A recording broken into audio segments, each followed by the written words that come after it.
Chapter 650. Tacit understanding between father and daughter. Gu Dajiang was also holding a pot of flowers. The lush crepe myrtle flowers on the branches were especially pleasing to the eye. The potted plant was a little big. When Gu Dajiang carried it back, his clothes were wrinkled and dirty. "Father, did you buy this for my mother?" Gu Yundong thought that she and her father really had a tacit understanding. They even sent flowers at the same time. Gu Dajiang laughed dryly and said in embarrassment, "On the way back, I bumped into someone selling these flowers, so I bought a pot for your mother. What do you think? Does it look good?" Actually, that was not the case. This flower originally belonged to the academy and was specially managed by a gardener. Gu Dajiang had wanted to buy a few pots 2 days ago, but the gardener didn't agree. He said that he couldn't make the decision. Today the supervisor returned. Gu Dajiang went straight to the supervisor and asked him before finally bringing back a pot. Initially, he thought that if the supervisor did not agree, he would take Madame Yang to the market tomorrow to see if there were any flowers that suited her taste. However, when Gu Yundong looked at him meaningfully, he subconsciously found an excuse and changed the topic stiffly. "Are you going out? It's already so late. Why are you still going out?" Then he saw the unfamiliar mother and daughter behind her and was slightly stunned. "These two are. I invited them to help." Gu Yundong smiled and did not say what they were helping with. "Father, I'll send Xiao Yuan and her mother home first. Hurry in and give my mother a surprise." As Gu Yundong spoke, she called Xiao Yuan and her mother into the carriage. Gu Dajiang felt that she was very strange, especially the smile before she left. It was as if she was gloating, but he quickly threw it to the back of his mind. Looking at the crepe myrtle flower in his hand, his mood soared. He was waiting to see Lu Nyang's happy expression. As he thought about it, he said as he entered, "Lu Nyang, when I came back today, I saw a pot of pretty flowers." Halfway through his sentence he stopped. Gu Dajiang looked at the 20 potted plants in the courtyard in shock, as well as Madame Yang, who was squatting in front of the potted plants with a dirty face and didn't even raise her head.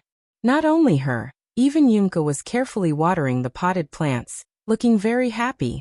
It was as if the mother and daughter did not hear him come back and were immersed in their own little world. He almost couldn't hold the potted plant in his hand. It was Lu Sheng who carefully stepped forward and took the thing in his hand. After a long while, Gu Dajiang slowly turned to look at the door, but Gu Yundong was long gone. No wonder she gave him a meaningful look before she left. This girl was actually waiting for him here. She actually made fun of her father. Gu Yundong sat in the carriage and smiled. Xiao Yuan and her mother looked at each other in disbelief. Looking at the student canon Gu Dajiang was wearing, he should be this family's scholar. To them, scholars were very serious and needed respect, even if this person was a relative, a father, or an elder brother. The moment they saw Gu Dajiang, the two of them immediately became reserved. However, the interaction between Lady Gu and her father was too casual. In fact, it was even more casual than that of an ordinary family. When Gu Yundong was done laughing, she slowly calmed down. Coincidentally, the carriage passed by the notice board. Gu Yundong did not get out of the carriage. She only glanced at the portraits on the notice wall. Chapter 651. Stop right there. Fortunately, this time the portrait was clearly stuck to the wall and was not covered by the other portraits. Hopefully, those who had seen Eldest Aunt and the others would be able to see these portraits. There was a sea of people, so it was really too difficult to find them. She didn't know which direction Eldest Aunt and the rest had gone. She had gotten people to paste portraits in a few places in the Xuanhe Prefecture, Qinggan Prefecture and Wanqing Prefecture, and she had also gotten people to pay attention to them, but there was still no news. She was afraid that they had not survived that unforeseen event. There was no news. Perhaps it was good news. Gu Yundong lowered the curtain and said to Tong Shuetao, who was driving outside, "Let's go." The carriage started moving again. But Xiao Yuan could clearly feel that Gu Yundong was in a bad mood. It was not appropriate for her to ask anything. She sat there obediently and thought for a while before saying, "Sister Gu, I won't go to your house tomorrow."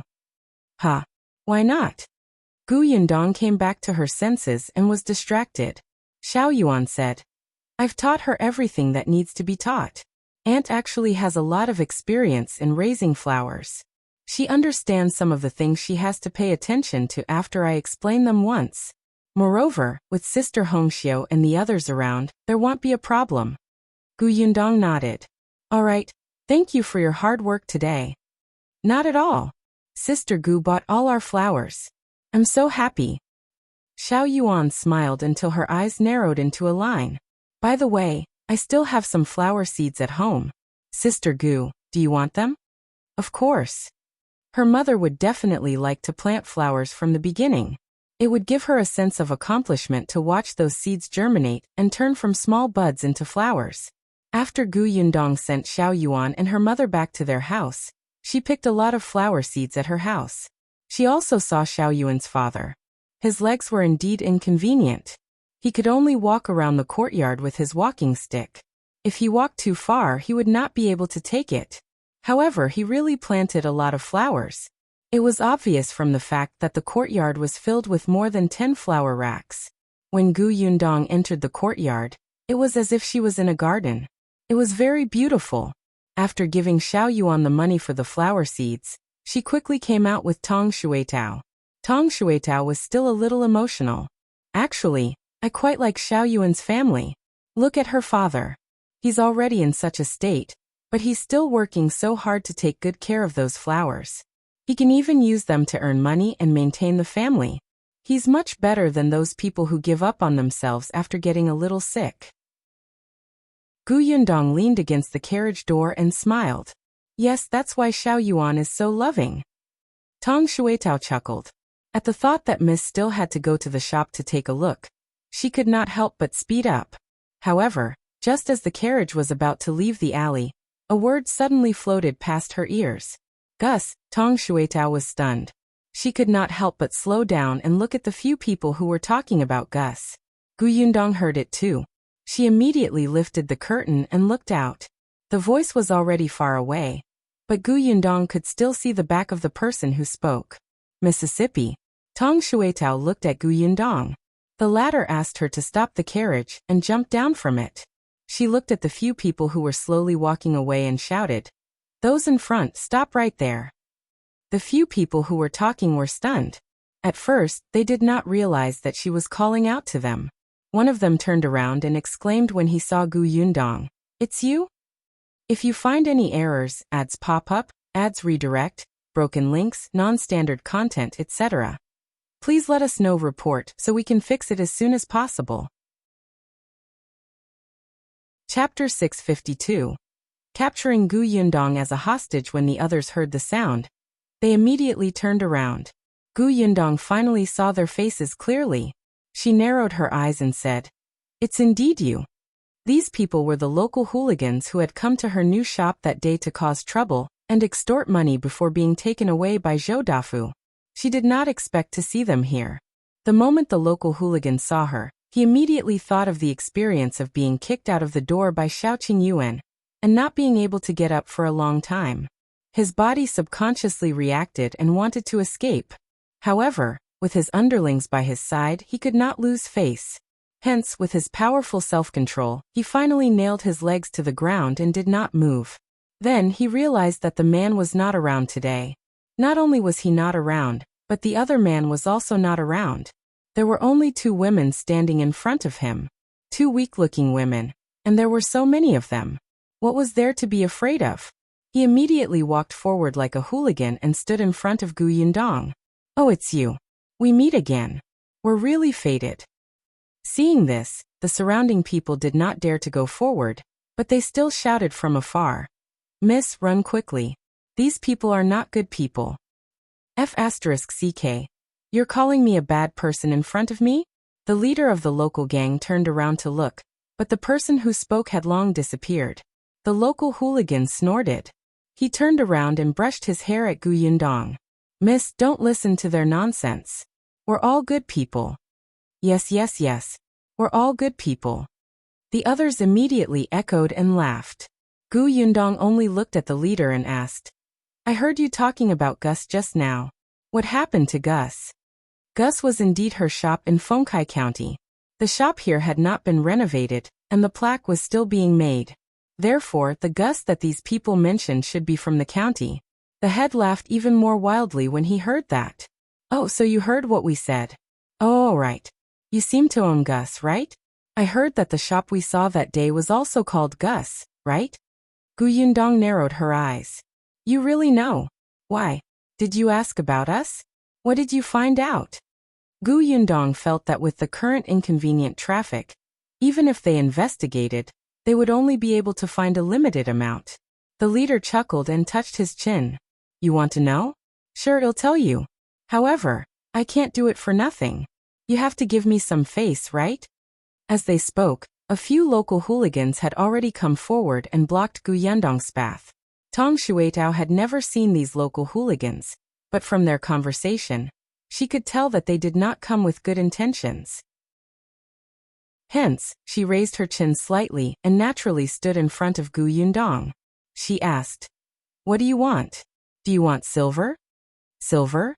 Of course I want it, but it's not enough. The local hooligans laughed. Your carriage is not bad. You are not bad either. The few of them surrounded them in the middle. Tong Shuetao frowned. Could it be that you dare to rob us in broad daylight? You probably don't know that this area is our territory. Even if you're robbed, no one will dare to speak, understand? Not only did he want to rob, but he also wanted to take revenge. After capturing these two women, he could threaten the man who had beaten him to come knocking on his door. If you find any errors, ads pop up, ads redirect, broken links, non-standard content, etc., please let us know report so we can fix it as soon as possible. Chapter 653. This must be an illusion. The local hooligan had a beautiful plan. He could not help but lick his lips and look at Gu Yundong with a burning gaze. However, there was Tong Shuetao in front of him, so he couldn't get close. He simply changed his target and reached out a hand to touch Tong Shuetao's face. The onlookers were furious but did not dare to go forward. After all, they all lived nearby. If you interfered today, these local hooligans would come to your house to cause trouble for your family tomorrow. The other local hooligans laughed as if they were watching a good show. However, just as the leader's hand was about to touch Tong Shuetao's face, Tong Shuetao suddenly reached out, grabbed his finger, and pressed it back fiercely. Ah! The leader screamed, his entire face contorting in pain. You still dare to tease me? Tong Shuetao snorted coldly and kicked the leader away. Not only did she kick him out, but she also went forward to beat him up. The others were stunned by this change. One of the local hooligans reacted quickly and rushed forward to help. However, not only was Tong Shuetao strong, but she also had martial arts now. Although it was just fancy moves to a true expert, it was more than enough to deal with a few hooligans. The local hooligan who rushed up to help did not even have time to react before he was directly knocked down. The others instantly stopped in their tracks, not daring to move forward. However, when someone saw Gu Yundong standing there motionless, he ran towards her without thinking. As he ran, he said, You stop. Otherwise, I won't be polite to her. Tong Shuetao turned around and took a look. Before she could say anything, the local hooligan who wanted to hold Gu Yundong hostage was thrown to the ground. The onlookers, the local hooligans, shopkeeper Pan, who was gloating in the corner and wanted to watch the show, was also speechless. Shopkeeper Pan happened to pass by and saw Gu Yundong and the others surrounded by the local hooligans. He secretly thought that they were finally unlucky this time. He was just waiting to see them make a fool of themselves. He did not expect so many men to be unable to defeat a woman. Shopkeeper Pan's body trembled. He lowered his head and walked away silently, determined that when he saw these two women in the future, he would definitely avoid them. They were too terrifying. Gu Yundong looked at the other two local hooligans who also wanted to attack her and asked, Can we talk nicely now? Obviously not. The two tyrants looked at each other and rushed forward. Gu Yundong frowned. She turned to the side to avoid one of the men's hands and punched the other man in the stomach. Then she turned around and kicked the other man to the ground.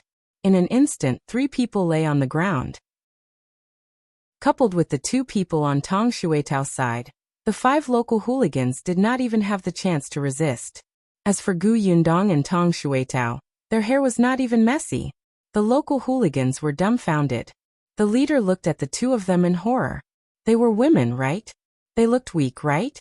How could they crush the five of them without blinking? This had to be an illusion. He was dreaming. But Gu Yundong was already walking towards him. To the local leader, Gu Yundong was like a demon who was here to take his soul. Help! Why did he want to cause trouble for the two of them previously? He wanted to run, but just as he was about to stand up, a sharp pain came from his ankle, causing him to fall back again. Gu Yundong squatted in front of him. Can you answer my question properly? If you find any errors, ads pop up, ads redirect, broken links, non-standard content, etc., please let us know. Report so we can fix it as soon as possible. Chapter 654. The Zhou family's plan. These people were just asking for a beating. They had to suffer a beating before they were willing to cooperate obediently. It was unknown if they were fond of being physically abused. As expected, the boss nodded hurriedly. Please ask. Since you guys went to Gus, what did you find out? The boss swallowed his saliva. His answer was exceptionally concise. We didn't ask around. It was Steward Zhou from the Zhou mansion who told us about Miss Family. As he spoke, he looked at her carefully. Steward Zhou said that Miss Family only came from a small county city below. She doesn't have any status or background. She opened a shop in the county city called Gus. Now that her business has expanded, she plans to open a shop in the prefectural city. Apart from these, is there anything else? The boss hurriedly shook his head. No, Steward Zhou only said that Miss doesn't have any backing. This was enough. Moreover, in just a few days, the information he could obtain was really limited. At most, he knew that Gu Yundong had opened a shop in the countryside and had a few family members. They probably did not even find out that Gu Yundong was once a refugee, right? Gu Yundong understood and nodded thoughtfully. The boss quickly said, I've said everything I know. Can we leave now? One more question. Go ahead. Gu Yundong narrowed his eyes. Since Steward Zhou found out and told you, does that mean that he wants you to do something? To find trouble with us? The boss' heart skipped a beat. Oh my god, why was this girl so smart? It was too scary. He quickly shook his head. No, we don't dare anymore. Answer the question. Yes, that's the plan. But isn't your shop still being renovated recently? Steward Zhou asked us to cause trouble on the day you open business. The more he spoke, the lower his voice became. Soon he raised his head and promised, but don't worry, we won't go. Really? Who would dare to go? These two girls were skilled. That day, when the man hit them, it was even more painful. No matter how many local hooligans they had, they would still be serving themselves to those people like food. Why? Steward Zhou did not give them much money. Gu Yundong knew what was going on. She looked at the local hooligan who was trying his best to squeeze out a smile and said, No need. Just come over on the day of the opening. Huh? Gu Yundong's gaze was dangerous. I told you to come over. Don't worry, I won't hit you. Gu Yundong narrowed her eyes when she saw that his eyes were darting around. He definitely did not intend to listen to her.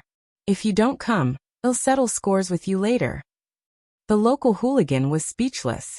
He had never seen anyone who was in a hurry to invite trouble to themselves. Was this girl crazy? If you come, you can still earn some money from Steward Zhou. Isn't that good? When the local hooligan heard this, he realized that it made sense. Anyway, this girl had promised not to hit them. They could still earn some money. Why not? Besides, when the time came, they would stand far away and just pretend to be there. He was dreaming. Gu Yundong sneered and finally stood up. All right, our shop will open in 4 days. Remember to come. With that, she left with Tong Shuitao. As soon as she got into the carriage, Tong Shuitao couldn't help but ask, Miss, the Steward Zhou that person mentioned is the person who came to cause trouble for our shop last time? Want to gift the story? Try one. If you find any errors, ads pop up, ads redirect, broken links, non-standard content, etc., please let us know. Report so we can fix it as soon as possible. Chapter 655. Father, please help. Yes, it's that Zhou mansion. Tong Shuetao tightened her grip on the reins. That steward Zhou is too much. Didn't he find trouble last time? He actually went to inquire about our background, and even wanted to ruin the good day of our shop opening. This dog. Gu Yundong smiled. I don't know if it's steward Zhou's idea or old master Zhou's. Miss, then let's just go to the Zhou mansion. Be it steward Zhou or old master Zhou, we'll beat them up first. Gu Yundong sighed. Why are you so violent at such a young age? Tong Shuetao felt wronged. Actually, she had not been like this in the past. Ever since she followed Miss, she had beaten people up many times. She could not be blamed. Yes, she could not be blamed. Miss, what should we do? Prepare to open for business. Gu Yundong stretched, but her tone was relaxed. However, Tong Shuetao was confused. Were they going to ignore it just like that? Of course, it was not that she did not care. Gu Yundong knew that even if she dealt with Zhou Dafu today, there would still be Li Dafu or Zhao Dafu eyeing her covetously. In the eyes of these people, she was just a small fry from the countryside with no foundation or background. In business, she was just a small fry that should be taught a lesson as an example, especially since her shop was in a good location now. When she made a huge profit in the future, she would probably be even more eye-catching. At that time, people who were even more powerful than Zhou Dafu would definitely target her. Since that was the case, it was better to get rid of the problem in one go. The carriage went to the shop. Gu Yundong looked at the progress of the renovation. It was almost done. They could clean it up and let it dry for a few days tomorrow. The good day for opening would be 4 days later. The goods that Xiaoqing Yuan was transporting would arrive tomorrow. The publicity work could begin. Feng Danning had wanted to go back after finishing his work, but Gu Yundong asked him to stay. Anyway, they could live in the small courtyard behind the shop, and Zheng Gang was staying here now. On the day of the opening, when others saw the renovation of the shop, they would definitely ask who the master was, which could help Feng Danning with his business. When Feng Danning heard this, he instantly gave up on the idea of going back. He even began to get excited and rubbed his palms together, waiting for the day of the opening. Even the 2 carpenters who came with him were excited, as if many people had already taken a fancy to their skills. They were preparing to take on business. After looking at the shop, Gu Yundong brought Tong Shuetao home. The courtyard was very lively. Not only was Madame Yang looking at the flowers, but even Gu Dajiang was squatting at the side to help her plant them. His face was dirty, and his new clothes were dragging on the ground. There were 2 footprints, one big and one small, on them. They had probably been caused by Madame Yang and Yunka. Gu Yundong rubbed his forehead and asked Gu Dajiang, Father, don't you have to do your homework? It's holiday tomorrow. I'll take a break tonight. It was important to do homework, but it was also important to accompany his wife. It was rare for Lunyang to be so happy. How could he read quietly in the study alone? It was also necessary to relax appropriately.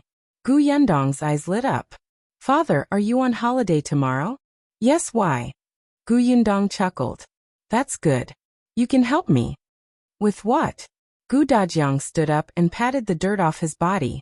He said bluntly, just tell me. I can help you with anything. It was rare for his eldest daughter to ask for his help. Even if he had to climb a mountain of swords or go through a sea of flames, he had to do it.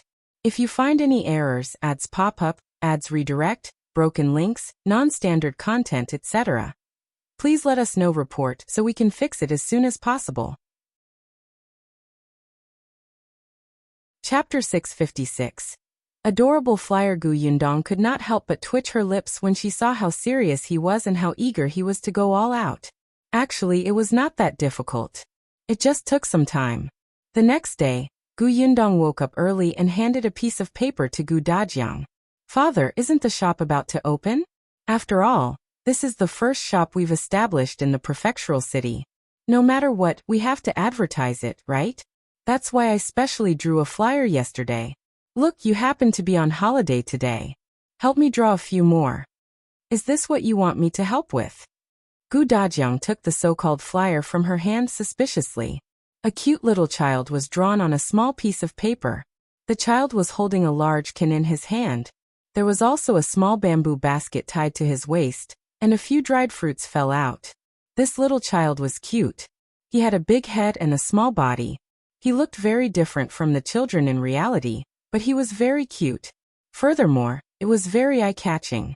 Even one's heart would soften at a glance, especially since the child was still drooling at the corner of his mouth. His eyes were wide with desire as he looked at the canned food in his hand. He looked like he was drooling, as if the canned food was a delicacy. It made people subconsciously swallow their saliva. It looked very appetizing. Gu Dajiang couldn't help but want to buy it when he saw it. Furthermore, there were words written beside the little person. In the new shop, anyone who spends more than a tael of silver will be given a delicious preserved fruit. It was simple and straightforward. Many people would probably enter the shop for this portion of dried fruit. 1 tael of silver was too precious to the old Gu Dajiang. How many good things could he buy? He couldn't bear to use it to buy snacks. However, in the prefectural city, based on the classmates Gu Dajiang had known over the past 2 days, many people came from good families. They often went to restaurants for a meal that cost 10 to 20 taels. Moreover, he had also heard many people discussing the canned food they had bought at Jinxiu restaurant. To these students, this thing had actually become one of the signs proving if they had connections. There was also an address written under the flyer. Although many people might not know how to read, it was fine as long as they could understand the picture. If they did not know how to read, they could ask others. Gu Dajiang felt that his daughter was really smart to think of such publicity. He immediately nodded and said, "All right, leave it to me. I'll draw as many as you want." I think that most people in the prefecture capital are certain that the canned food in Jinxiu restaurant is the most authentic. We will definitely place some flyers at Jinxiu restaurant. I've discussed this with Master Tao before. The rest will be distributed at the main streets. Oh right, we should also distribute some at the entrance of your academy. Before Gu Yundong could finish speaking, Gu Dajiang's hand could not help but tremble. How many pictures did he have to draw? Father, what's wrong? Gu Dajiang shook his head firmly. It's nothing. I'll draw it now. There was still a long way to go. It seemed that he could not accompany his wife and daughter out. He had to help Yundong settle this matter first. Gu Yundong had never thought that Gu Dajiang would draw all of them himself. Today was a break, and he had to return to the academy tomorrow. There were so many students in the academy, right? It was necessary to make the best use of the students. Just as she was thinking, Madame Yang and Aunt Ke's voices came from the courtyard. Aunt Ke was here. Gu Yundong's eyes lit up and she hurried out. She had something to discuss with Aunt Ke. If you find any errors, ads pop up, ads redirect, broken links, non-standard content, etc., please let us know. Report so we can fix it as soon as possible. Chapter 657. Simply a tragedy. Although Aunt Ke had been coming to the Gu residence every day for the past few days, she would still return to her own courtyard at night. When Gu Yundong came out, she had just put down the basket in her hand. There were some dates in the basket. They were bright red and looked very sweet. Aunt Ke handed the basket to Madame Niu. When she looked up and saw Gu Yundong looking at her, she raised her eyebrows. What's the matter? Are you looking for me? Aunt is still so smart. Don't flatter me. Aunt Ke glanced at her from the corner of her eye, then stroked little Young's head. She stuffed a date into her mouth. After hearing the girl sweetly call her aunt, she retracted her hand in satisfaction and said to Gu Yundong, "Speak." Gu Yundong led her inside. As they walked, she told her what happened yesterday. After Aunt Ke heard this, she asked, "You want me to go to the Nie family to find someone to support you?" Gu Yundong chuckled and walked behind her to massage her shoulders. "Aunt Ke, you've always pitted us siblings. You know that it hasn't been easy for me. Opening a shop and doing business is like fighting a war. It's especially difficult, especially since I have no backing or background, and can only fight alone from scratch. It's simply a tragedy. You're wise and mighty. Stop, shut up. Your hypocritical words give me a headache." Tragedy? She had never seen anyone do business like her. How long had it been? Her shop had already arrived in the prefectural city, and was doing business with the imperial court. How could this be called fighting alone without a background? Who would believe her? Gu Yundong coughed lightly. I'm telling the truth. I really don't have any foundation in the prefectural city. I only know Niet Song and the Nie family. Even though I send something to the Nie family during the new year. How many people in the Nie family know of my existence? But Niet Song isn't in the Shuanha prefecture, so we'll have to trouble you, Aunt. Aunt Ke glanced at her. All right, I understand. I'll go look for the Nie family. Actually, there's no need to find a young miss or young master. Just find a steward who often walks outside. Those people might not know the young miss and young master of the Nie family, but they were more familiar with the steward. Aunt Ke snorted. I know. I know what I'm doing. Gu Yundong immediately massaged her shoulders even harder. Aunt Ke frowned and despised her. Go. You're just a young lady. Why are you so strong? My bones are about to be crushed by you. Go away and bring Kiki in. I don't need you. Gu Yundong was speechless. She was not very strong, right? Compared to Tong Shuetao, she was far weaker. This was the disadvantage of being old. If she was not fragrant and soft enough, she would be despised. Therefore, Gu Yundong let go of her. She ran to the courtyard and picked up little Yunka, who was eating. She carried her into the central room and stuffed her into Aunt Ke's arms. Little Yunka was dumbfounded. She looked at her eldest sister blankly, and then at Aunt Ke behind her. What happened? Gu Yundong had already turned around and left. She still had many things to do. Aunt Ke rested at the Gu residence for about an hour before she planned to make a trip to the Nie family. Gu Yundong asked Tong Shuetao to drive her there. Aunt Ke did not refuse. The journey to the Nie family was not short. Just as she got into the carriage and walked out of the alley, a group of people turned around from another direction and entered the alley. If you find any errors, ads pop up, ads redirect, broken links, non-standard content, etc., please let us know. Report so we can fix it as soon as possible. Chapter 658. A large group. Aunt Ke only vaguely heard a commotion behind her and lifted the curtain to take a look. She didn't care and only told Tong Shuetao to speed up. Tong Shuetao responded. They happened to reach the wide road. She shook the reins and the horse broke into a trot. Unexpectedly, after running for a few steps, another carriage rushed over from the opposite side. The two carriages almost collided. Fortunately, Tong Shuetao was sharp and quick-witted. The other party was also an experienced driver. At the same time, they turned their horses to the left and right separately, narrowly avoiding a collision. However, when they brushed past each other, Tong Shuetao saw the other party's appearance clearly. She hurriedly grabbed the reins and stopped the carriage with a whoosh. The other party also saw her and stopped. Aunt Ke, who was in the carriage, had just accidentally bumped into the ceiling and had just sat down. Just as she lifted the curtain of the carriage, she heard a familiar and irritable voice coming from the other party's carriage. What's going on? You can't even drive the carriage steadily. Tell me, what's the use of you? Do you know that I hit my head just now and almost disfigured myself? Aunt Ke immediately smiled. Young Master Lu is still so energetic. The other party was stunned for a moment. Soon, the curtain of the carriage was lifted, and Lu Wei's big head suddenly popped out. There was still a grimace on his face. When he saw that it was Aunt Ke, he immediately smiled. Aunt, where are you going? I'm going to do something. Are you here to look for Yundong and Qing Yuan? Who else? Lu Wei snorted coldly and was a little dissatisfied. Do you think they're not kind enough? I'm such a good friend with them, but they actually came to the prefectural city to open a shop without telling me. If our shopkeeper hadn't sent me a letter, I wouldn't have known. I have to settle the score with them. All of them are inhumane. Aunt Ke actually nodded in agreement. Indeed, then go. Remember to teach them a lesson and let them know how powerful you are. It's best if they cry and beg for your forgiveness. Lu Wei. Aunt, you're too ruthless. Tell me, did you fall out with the Gu family and want me to charge forward as a borrowed knife? He laughed dryly. Well, it's not that serious. Let's just teach them a lesson. And don't you have something to do? Go ahead. I'll go to the Gu family now. Goodbye.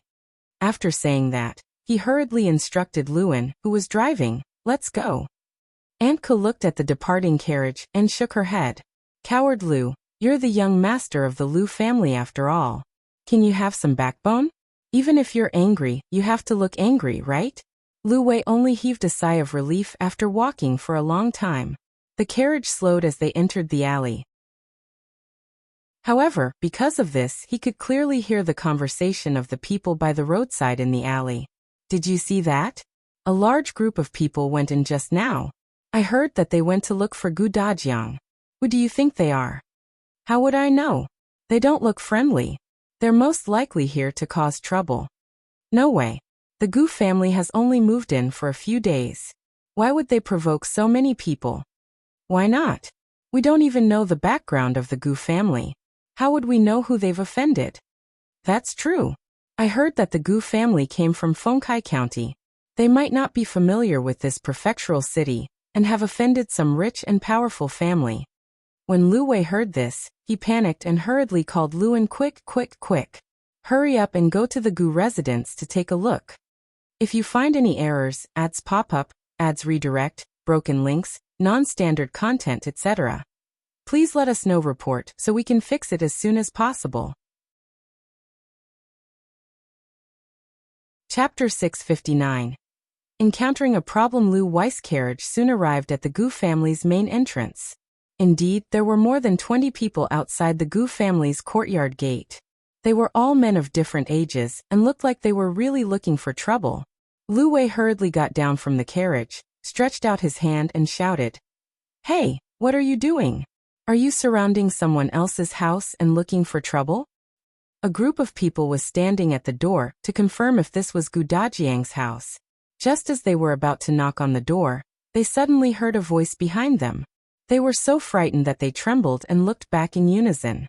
Lu Wei had already rushed forward and squeezed through them to stand in front of the Gu family's door.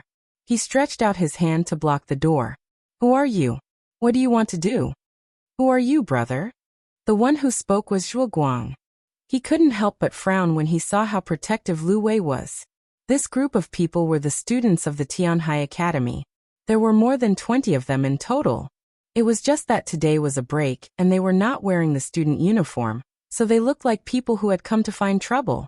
The leader was Qing. When he saw Lu Wei acting like a master, he couldn't help but size him up. Lu Wei raised his chin slightly. "What are you doing?" "I'm with the Gu family." "Who are you? Tell me your names. If you're here to cause trouble, you have to." Ouch! Before he could finish speaking, the courtyard door at the back was opened. Lu Wei, who was originally leaning against the courtyard door, lost his balance and fell straight back. Ting's eyes were sharp. He immediately saw the little Gu Yunka standing behind Lu Wei. Seeing that Lu Wei was about to crush her, his expression immediately changed. He rushed forward and pushed Lu Wei away. He picked up Gu Yunka, whose eyes were wide open. Ah! Lu Wei didn't fall back after being pushed like this. Instead, he staggered and hit the door at the side. There was a bang on his head, and Lu Sheng, who was reaching out to help him steady himself, was so frightened that his body trembled. Lu Wei was supported and finally managed to stabilize himself. He immediately wanted to curse. F***ck, F***ck. It was in the same spot as the carriage just now. It hurt so much. He immediately stood up and glared at Qing. "You're courting death." Qing raised his eyebrows and said expressionlessly, "If I hadn't pushed you just now, you would have fallen to the ground. At that time, your head would have been split into two." Lu Wei. He couldn't help but shiver. When Gu Yundong and Gu Dajiang heard the sound outside, they immediately came out to take a look. At first glance, she saw Lu Wei. "Why are you here?" Lu Wei heaved a sigh of relief and steadied himself. He looked at her and said, "You still have the cheek to ask me? You came to the prefectural city to open a shop, but you didn't tell me. You don't treat me as a friend, right?" Gu Yundong turned her head decisively and looked at Qing, who was still carrying Gu Yunka. "Why are you here?" Lu Wei. Break ties, break ties." Qing put down the little girl, coughed lightly and said, "I just came to take a look." "We also came to take a look." Voices suddenly came from the door. Gu Yundong was shocked. She looked over and realized that there were more than 20 students standing outside the courtyard. A few of them looked especially familiar.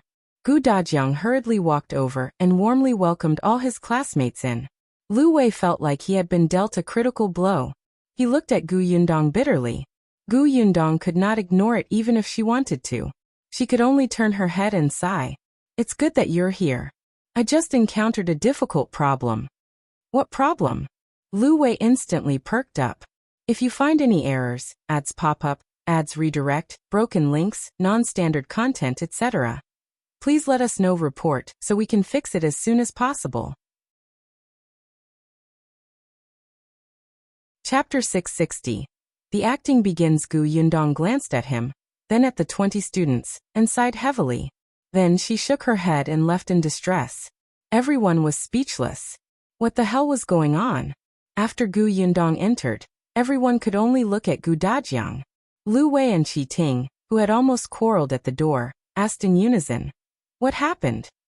After saying that, they looked at each other in disdain and snorted. Gu Dajiang laughed dryly. He didn't know what his daughter was up to. He had been chatting happily with Yundong just now and didn't find anything difficult, other than those flyers being too many. Huh? No way. Gu Dajiang looked at the students present, and somewhat understood what Yundong was up to. Uncle Gu, tell us. I will definitely help if I can. Lu Wei was anxious. Is there not enough money to open the shop, or is someone bullying you? No. Gu Dajiang quickly waved his hand. Anyway, everyone, come in and have a cup of tea. Don't stand outside. As he spoke, he asked Lu Sheng to bring everyone inside and asked, "By the way, why are you all here today? Is there anything?" He was asking the 20-odd classmates. Lu Wei had already run in to look for Gu Yundong. He was on good terms with Gu Yundong, and went to ask her directly. These students stood in the central room obediently. There were too many people, and not enough stools at home. Madame Niu had already run to the neighbor's house to borrow stools. They couldn't help but look at each other when they heard Gu Dajiang's question. Among these students, other than the ones who had a good relationship with Qi Ting, there were also the students from whom Gu Dajiang had taken the 20 paintings when he first went to the Tianhai Academy for Gu Yundong to guide. On today's break, they decided to visit Gu Dajiang together. Firstly, it was to nurture the relationship between classmates. Secondly, it was to invite him out for a walk. At the same time, everyone brought their paintings and asked him to help guide them. However, before they could say their purpose, they heard the lady say that her family was facing a problem. This time, they were too embarrassed to speak. And Qi Ting's goal was the canned food. He wasn't in the academy a few days ago, so he didn't meet Gu Dajiang. He only returned to the Fate Hut last night. Coincidentally, he heard that these people were planning to come to the Gu family today, so he quickly followed. Everyone was chatting and drinking tea. They thought that since the Gu family had something on, should they take their leave and come back another day? Unexpectedly, an exclamation suddenly came from inside. "What did you say?" It was Lu Wei's voice. Everyone could not help but look in the direction of the study. Gu Dajiang quickly apologized to everyone. "Everyone take a seat. Oh, go take a look." After saying that, he immediately walked towards the study. Qi Ting couldn't sit still, and simply followed behind. Seeing this, the others looked at each other, and walked towards the study one after another. As soon as they got closer, they heard Lu Wei's voice. "You have to draw so many, just you and Uncle Gu? It's only 3 days. Can you make it in time?" Gu Yundong sighed. "I had no choice. I had never thought of advertising it like this. There was no need to draw these flyers. Who knew that I would be targeted by despicable people when I opened a shop? I could only make it bigger so that others would not think that our family is easy to bully." As she spoke, she secretly gave Lu Wei a thumbs up when she saw the students coming over. "If you find any errors, ads pop up, ads redirect, broken links, non-standard content, etc., please let us know report so we can fix it as soon as possible." Chapter 659. Encountering a problem. Lu Wei's carriage soon arrived at the Gu family's main entrance. Indeed, there were more than 20 people outside the Gu family's courtyard gate. They were all men of different ages, and looked like they were really looking for trouble. Lu Wei hurriedly got down from the carriage, stretched out his hand and shouted, Hey, what are you doing? Are you surrounding someone else's house and looking for trouble? A group of people was standing at the door to confirm if this was Gu Dajiang's house. Just as they were about to knock on the door, they suddenly heard a voice behind them. They were so frightened that they trembled and looked back in unison. Lu Wei had already rushed forward and squeezed through them to stand in front of the Gu family's door. He stretched out his hand to block the door. Who are you? What do you want to do? Who are you, brother? The one who spoke was Zhou. He couldn't help but frown when he saw how protective Lu Wei was. This group of people were the students of the Tianhai Academy. There were more than 20 of them in total. It was just that today was a break, and they were not wearing the student uniform, so they looked like people who had come to find trouble. The leader was Qing. When he saw Lu Wei acting like a master, he couldn't help but size him up. Lu Wei raised his chin slightly. What are you doing? I'm with the Gu family. Who are you? Tell me your names. If you're here to cause trouble, you have to. Ouch. Before he could finish speaking, the courtyard door at the back was opened. Lu Wei, who was originally leaning against the courtyard door, lost his balance and fell straight back. Ting's eyes were sharp. He immediately saw the little Gu Yunka standing behind Lu Wei. Seeing that Lu Wei was about to crush her, his expression immediately changed. He rushed forward and pushed Lu Wei away. He picked up Gu Yunka, whose eyes were wide open. Lu Wei didn't fall back after being pushed like this. Instead, he staggered and hit the door at the side. There was a bang on his head, and Lu Sheng, who was reaching out to help him steady himself, was so frightened that his body trembled. Lu Wei was supported and finally managed to stabilize himself. He immediately wanted to curse. F***ck, F***ck, it was in the same spot as the carriage just now. It hurt so much. He immediately stood up and glared at Qing. You're courting death. Qing raised his eyebrows and said expressionlessly, if I hadn't pushed you just now, you would have fallen to the ground. At that time, your head would have been split into two. Lu Wei. He couldn't help but shiver. When Gu Yundong and Gu Dajiang heard the sound outside, they immediately came out to take a look. At first glance, she saw Lu Wei. Why are you here? Lu Wei heaved a sigh of relief and steadied himself. He looked at her and said, you still have the cheek to ask me? You came to the prefectural city to open a shop, but you didn't tell me. You don't treat me as a friend, right? Gu Yundong turned her head decisively and looked at Qing, who was still carrying Gu Yunka. Why are you here? Lu Wei. Break ties, break ties. Qing put down the little girl, coughed lightly and said, I just came to take a look. We also came to take a look. Voices suddenly came from the door. Gu Yundong was shocked. She looked over and realized that there were more than 20 students standing outside the courtyard. A few of them looked especially familiar. Gu Dajiang hurriedly walked over and warmly welcomed all his classmates in. Lu Wei felt like he had been dealt a critical blow. He looked at Gu Yundong bitterly. Gu Yundong could not ignore it even if she wanted to. She could only turn her head and sigh. It's good that you're here. I just encountered a difficult problem. What problem? Lu Wei instantly perked up. If you find any errors, ads pop up, ads redirect, broken links, non-standard content, etc., please let us know report so we can fix it as soon as possible. Chapter 662, Gu Yundong's treatment. Today is supposed to be a break. It's nothing serious, someone said. Besides, we're classmates with your father. He helped us last time. It's only right for us to help him this time. Gu Yundong lowered her eyes. After a while she looked up. Since you've said so, it's hard to reject your kindness. Thank you for your help. Then, she decisively took out a large stack of paper from the drawer, as well as more than 20 pens, and placed them neatly on the table. There aren't enough tables here. I've already gotten someone to borrow them. When the time comes, everyone make do. Everyone was speechless. Is this how you thank us? Indeed, not long after, Shuang had already instructed someone to bring over a few large desks. In the study, in the central room, even in the dining hall, the desks were set up. There were many scholars living nearby, so it was easy to borrow desks. Even if there was no desk, there were big round tables.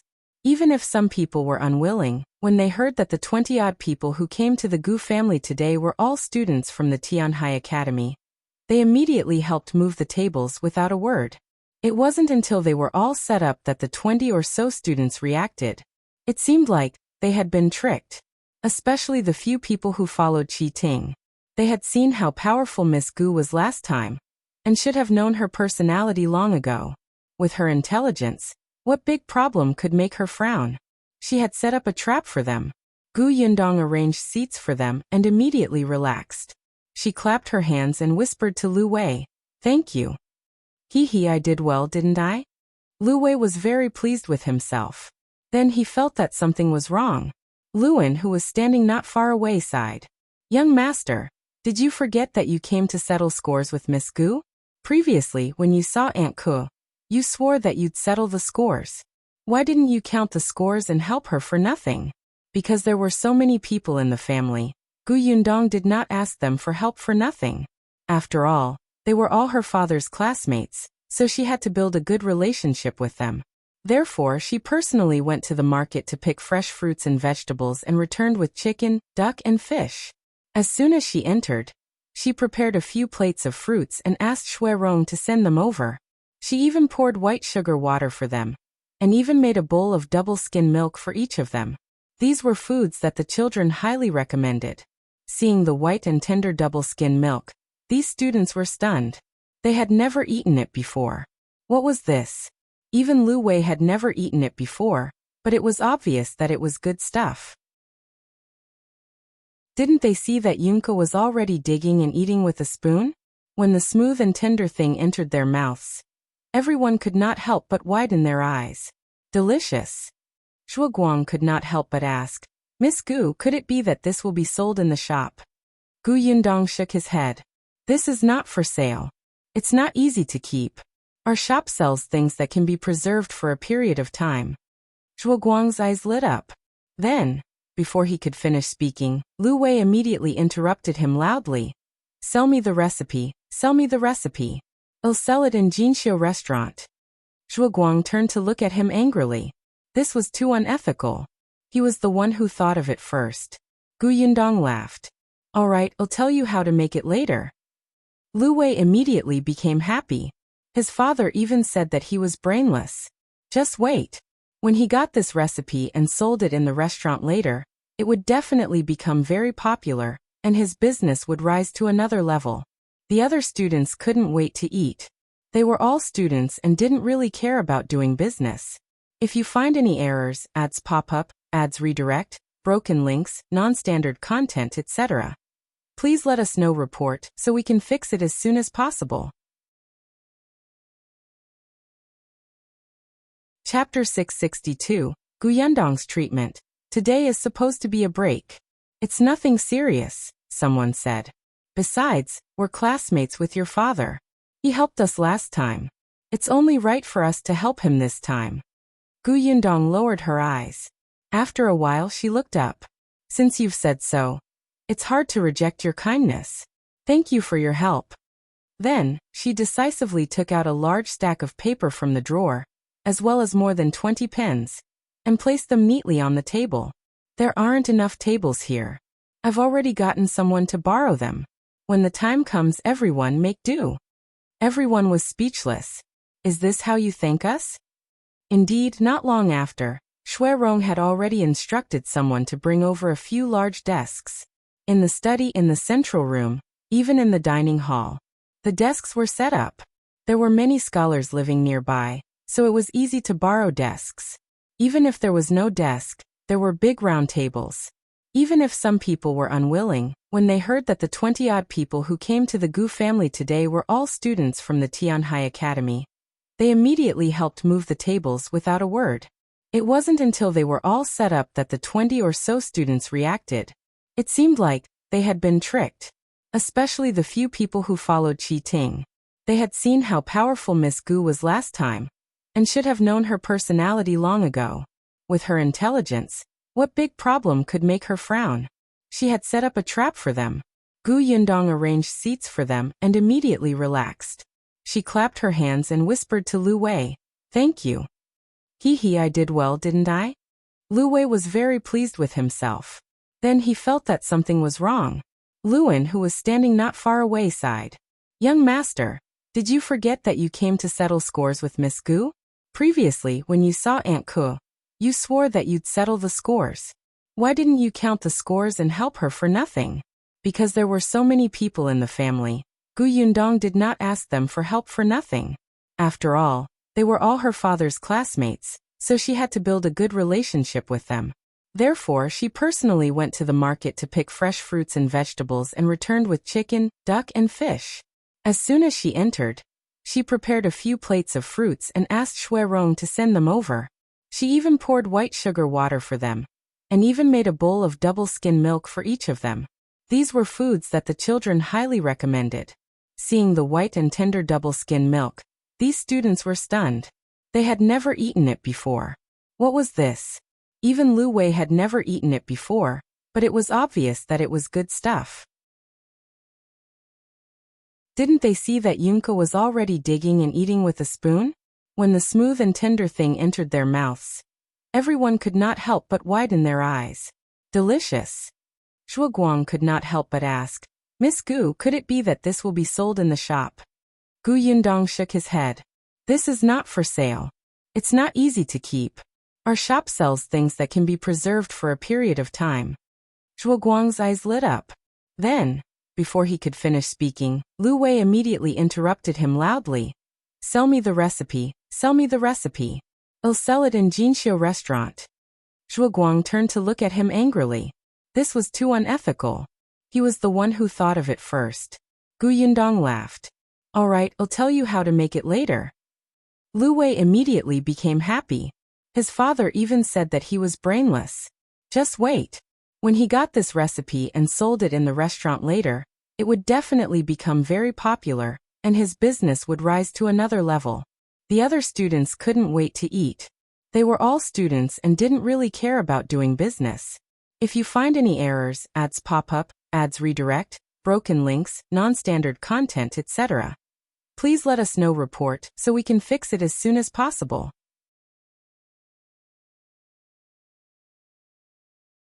Chapter 664. Lu Wei's marriage. Lu Wei was stunned and felt a little guilty. He took a small step back. Why, you've been to the Lu family? Yeah, and then I heard something. Lu Wei turned around and left. I still have something to do. I'll take my leave first. However, just as he turned around, he was pulled back by Xiao Qingyuan.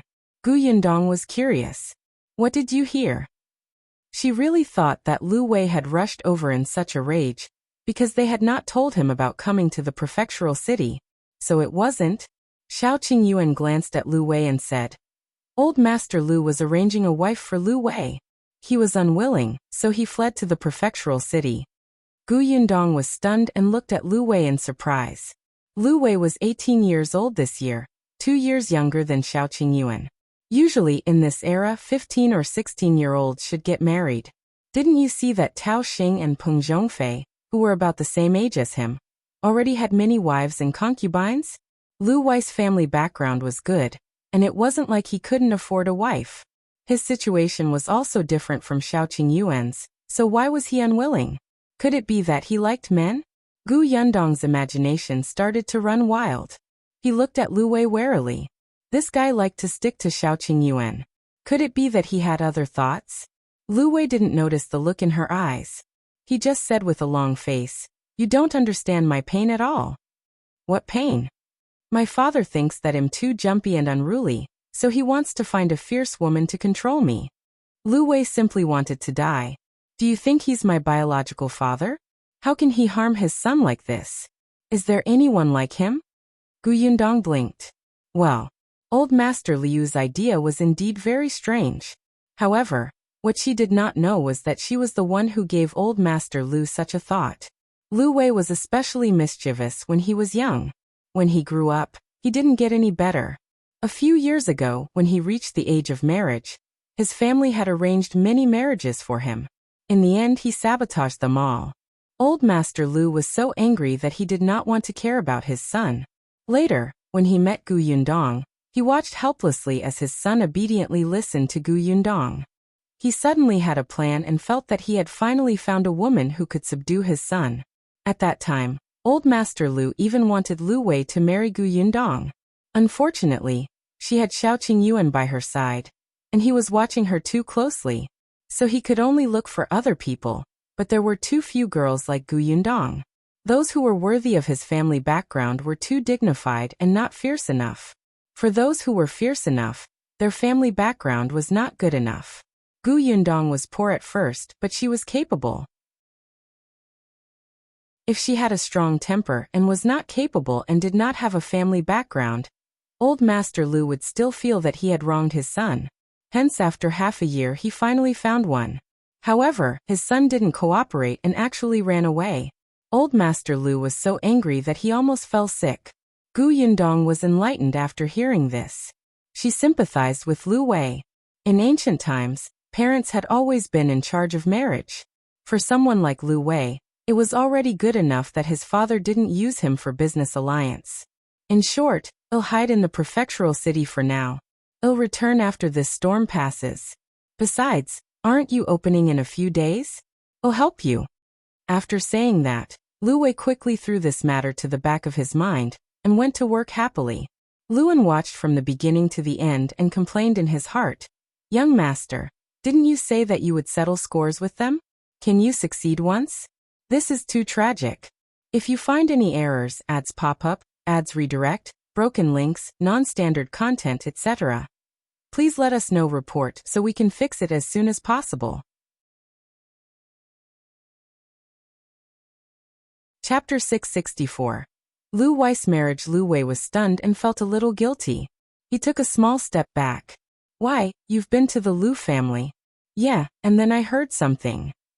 Lu Wei turned around and left. "I still have something to do. I'll take my leave first." However, just as he turned around, he was pulled back by Xiao Qingyuan. Gu Yundong was curious. "What did you hear?" She really thought that Lu Wei had rushed over in such a rage, because they had not told him about coming to the prefectural city. So it wasn't. Xiao Qingyuan glanced at Lu Wei and said, "Old Master Lu was arranging a wife for Lu Wei. He was unwilling, so he fled to the prefectural city." Gu Yundong was stunned and looked at Lu Wei in surprise. Lu Wei was 18 years old this year, 2 years younger than Xiao Qingyuan.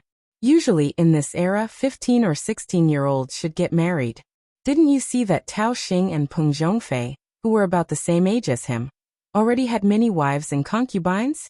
Lu Wei's family background was good, and it wasn't like he couldn't afford a wife. His situation was also different from Xiao Qingyuan's, so why was he unwilling? Could it be that he liked men? Gu Yundong's imagination started to run wild. He looked at Lu Wei warily. This guy liked to stick to Xiao Qingyuan. Could it be that he had other thoughts? Lu Wei didn't notice the look in her eyes. He just said with a long face, "You don't understand my pain at all." "What pain?" "My father thinks that I'm too jumpy and unruly, so he wants to find a fierce woman to control me." Lu Wei simply wanted to die. "Do you think he's my biological father? How can he harm his son like this? Is there anyone like him?" Gu Yundong blinked. Well, Old Master Liu's idea was indeed very strange. However, what she did not know was that she was the one who gave Old Master Lu such a thought. Lu Wei was especially mischievous when he was young. When he grew up, he didn't get any better. A few years ago, when he reached the age of marriage, his family had arranged many marriages for him. In the end, he sabotaged them all. Old Master Lu was so angry that he did not want to care about his son. Later, when he met Gu Yundong, he watched helplessly as his son obediently listened to Gu Yundong. He suddenly had a plan and felt that he had finally found a woman who could subdue his son. At that time, Old Master Lu even wanted Lu Wei to marry Gu Yundong. Unfortunately, she had Xiao Qingyuan by her side, and he was watching her too closely, so he could only look for other people, but there were too few girls like Gu Yundong. Those who were worthy of his family background were too dignified and not fierce enough. For those who were fierce enough, their family background was not good enough. Gu Yundong was poor at first, but she was capable. If she had a strong temper and was not capable and did not have a family background, Old Master Lu would still feel that he had wronged his son. Hence after half a year he finally found one. However, his son didn't cooperate and actually ran away. Old Master Lu was so angry that he almost fell sick. Gu Yundong was enlightened after hearing this. She sympathized with Lu Wei. In ancient times, parents had always been in charge of marriage. For someone like Lu Wei, it was already good enough that his father didn't use him for business alliance. In short, he'll hide in the prefectural city for now. He'll return after this storm passes. Besides, aren't you opening in a few days? He'll help you. After saying that, Lu Wei quickly threw this matter to the back of his mind and went to work happily. Luan watched from the beginning to the end and complained in his heart, "Young master, didn't you say that you would settle scores with them? Can you succeed once? This is too tragic. If you find any errors, ads pop up, ads redirect, broken links, non-standard content, etc. Please let us know report so we can fix it as soon as possible."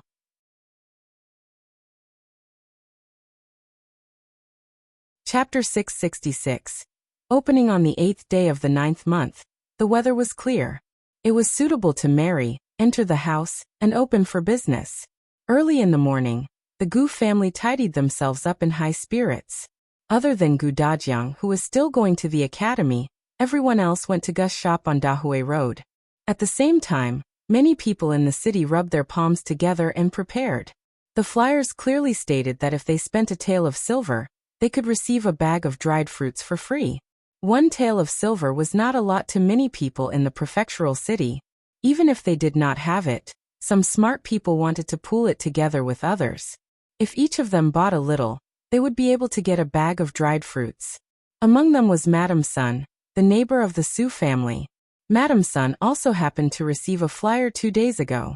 After getting someone to help read the words on it, she was immediately interested. She had long heard about this canned food. She heard that it was very delicious. The supply in Jinxiu restaurant was not enough, and the price was especially expensive. It was not easy to buy. Madame Sun did not have the connections to buy it with money, but there were canned food sold in other shops. It was just not authentic and was cheap. She had bought it and eaten it. The taste was simply indescribable. It had a strange taste. When she heard that the Gu family shop was selling the canned food from Jinxiu restaurant, she had an idea. Coincidentally, her son had given her his salary a few days ago. She was not very tight on money. Therefore, early this morning, she put on her new clothes and went out to look for the other 2 neighbors. Unexpectedly, the moment she opened the courtyard door, the Su family next door also opened. Su Changshan was also wearing brand new clothes and was standing at the door talking to Mother Su. "Mother, I might be back late tonight. You and little sister can eat first. You don't have to wait for me." Mother Su nodded. "I know. Hurry up and go. Don't delay your work." Madame Sun giggled when she heard that. "Yo, you're going to work in a small shop, and you even specially made new clothes. Look at how capable you are." Mother Su and Su Changshan ignored her. Madame Sun snorted and left. Only then did Su Changshan say, "Mother, when I earn money, we'll buy a bigger courtyard and not be neighbors with her." "All right, Mother will wait." Mother Su wiped the corners of her eyes and said with relief. Not only did she not want to be neighbors with Madame Sun, but she also did not want to be neighbors with those who had mocked her son and avoided her family like snakes and scorpions. Su Changshan left quickly. Gus was about to open for business today. He was completely relieved. When he arrived at the shop, Gu Yundong and the others had just arrived. When they saw Su Changshan, they nodded slightly. "Come in." The shelves in the shop were already filled with things. There were canned white sugar fruits, dried fruits, and jam from the fruit shop. There were also all kinds of exquisite sweets. There was a dazzling array of things. As soon as Su Changshan entered, he rolled up his sleeves and got busy. Unexpectedly, Gu Yundong waved her hand. "There's no hurry. Come with me."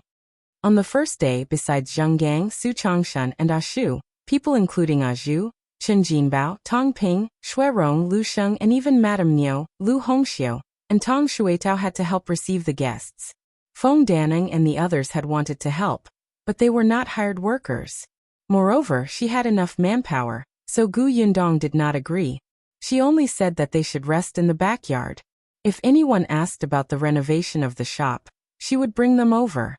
They followed Gu Yundong into the backyard and saw her get someone to bring out a large box from a room. If you find any errors, ads pop up, ads redirect, broken links, non-standard content, etc., please let us know. Report so we can fix it as soon as possible.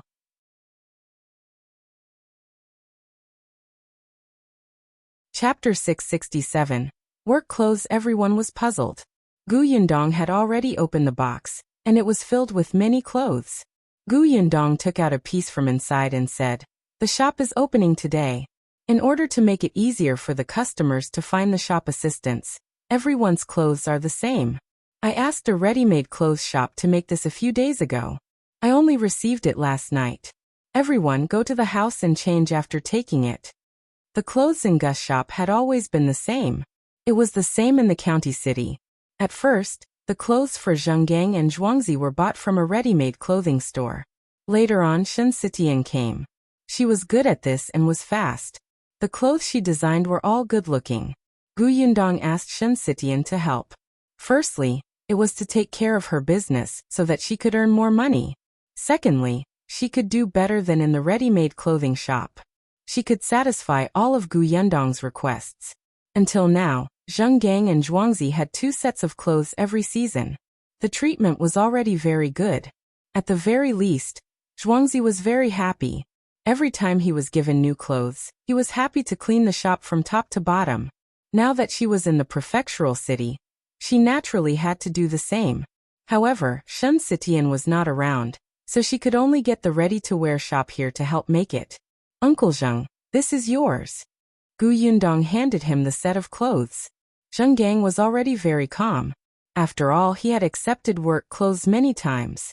However, with new clothes to wear, who wouldn't be happy? In the end, he was still happy.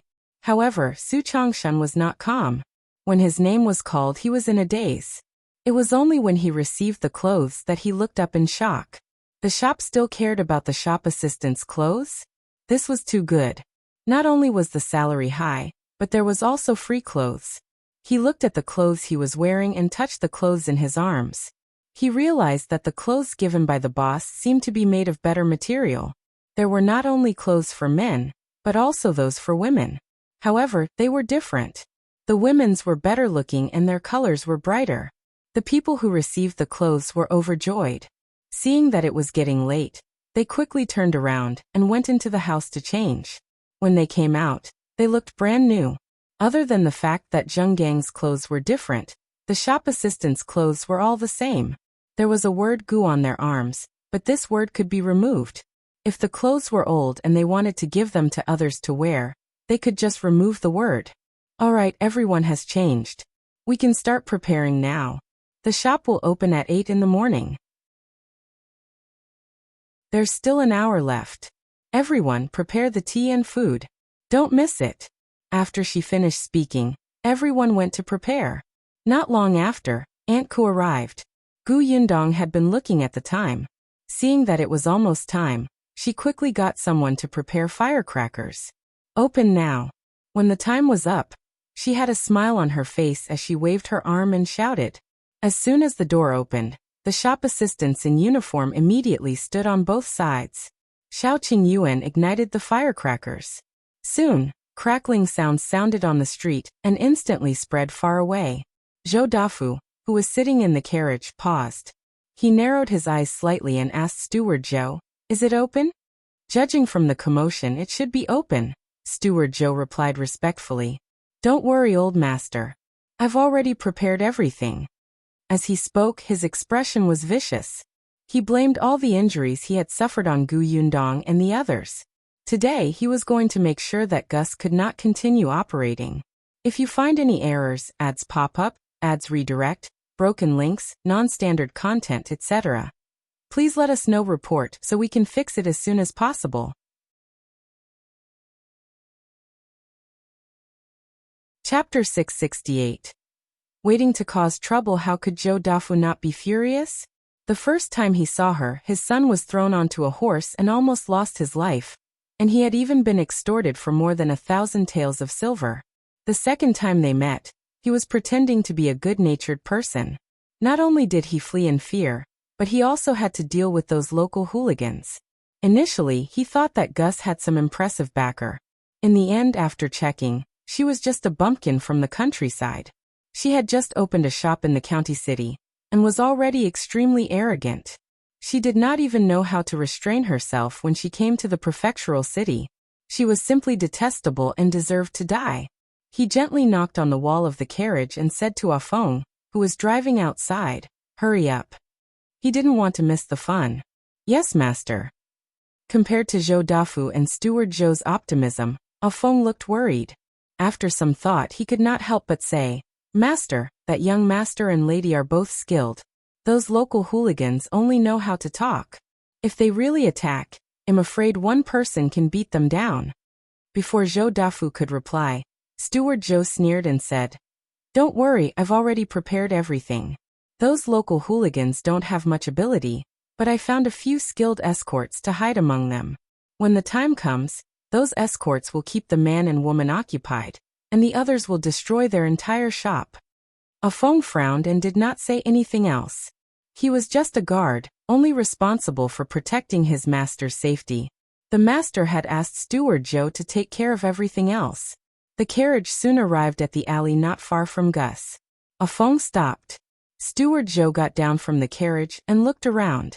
He had already seen the local hooligans hiding elsewhere. He nodded slightly at them. However, the local gang leader had mixed feelings at this moment. He originally thought that they were just going through the motions. Who knew that Steward Zhou would actually stuff a few tall and powerful experts into their place? This made the local hooligan not dare to be perfunctory. Even if he had to brace himself, he could only go up. But on second thought, with these experts around, what was there to be afraid of? He was not afraid. He could take revenge on the man and the two women. Steward Zhou whispered to Zhou Dafu, who was in the carriage, "Master, those local hooligans are also here. They're waiting for our orders. When should we take action?" Zhou Dafu looked in the direction of Gus. Gus had already opened. Gu Yundong and Xiao Qingyuan were standing outside. The firecrackers had just ended and there were already people walking in. He snorted softly. "Let's wait a little longer. The door has just opened. It'll be lively when there are more people later." "Understood." Steward Zhou nodded and looked in the direction of Gus. After a while he muttered, "I didn't expect there to be so many people. Didn't they distribute the paintings on the street a couple of days ago? They only know how to do such fancy things. Look, most of the people are here for the free bag of dried fruits after paying a tael of silver. They're all commoners who are greedy for small benefits and don't have much money." Steward Zhou nodded in agreement. After all, those people were not dressed well, and all of them were timid and hesitant. But soon he frowned and saw a familiar figure striding into Gus' shop. "Master, that person seems to be..." Zhou Dafu also saw it and immediately frowned. A moment later he came to a realization. They're both from Fengkai County. They probably know each other. If you find any errors, ads pop up, ads redirect, broken links, non-standard content, etc., please let us know. Report so we can fix it as soon as possible.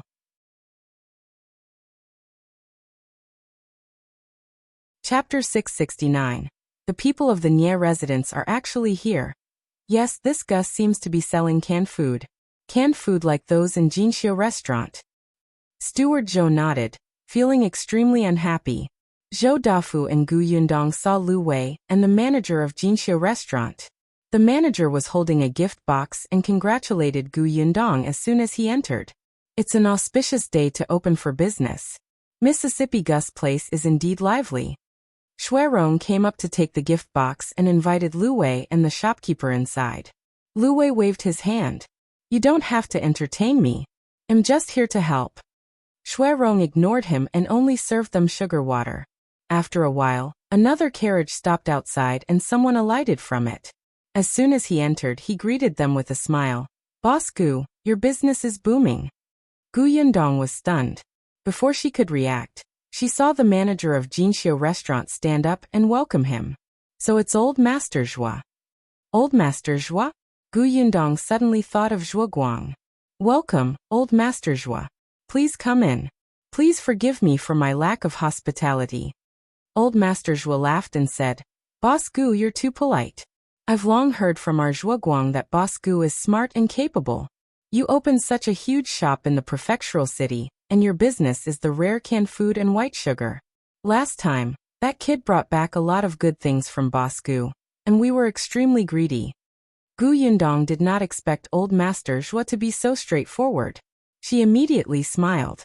Old Master Zhou, you praise me so much that I'm embarrassed. You flatter me. These are just small things. Please don't laugh at me. You're being modest, aren't you? I've been looking forward to the opening of your shop for a long time, so I came over early in the morning. Later, you have to leave some canned food for me to bring back. Of course. Gu Yundong asked Shuang to bring him to sit in the backyard. She also kicked Lu Wei to the backyard to chat with him. Old Master Zhou asked the people behind him to bring the gifts over. Gu Yundong had just ordered someone to serve tea when 2 more carriages stopped outside. Gu Yundong still did not know him, but one of them looked very familiar. She could tell at a glance that he was the brother of the student surnamed Kai who had pretended to be Mountain Elder Qi in the Fate Hut the other day. They were too similar. As expected, that person introduced himself. He was Kai Yong's elder brother. The father of another student came with him. They looked like scholars, polite and elegant. Gu Yundong went forward and exchanged a few pleasantries before they were led to the backyard by Xiaoqing Yuan. Not long after, a few more people came in with gift boxes. In the carriage opposite Gus' shop, Zhou Dafu frowned slightly. Steward Zhou also had a bad feeling in his heart. Master, those people who are coming don't seem to be ordinary commoners. He knew the shopkeeper of Jinxiu restaurant, but he was not very familiar with Old Master Zhou and the others. But from the looks of it, he was probably not from an ordinary poor family. Zhou Dafu frowned slightly. Wait for another 15 minutes and get those to do it. For some reason he felt uneasy. His heart was racing, as if something big was about to happen. Steward Zhou swallowed his saliva, and was about to nod when he suddenly saw a familiar figure.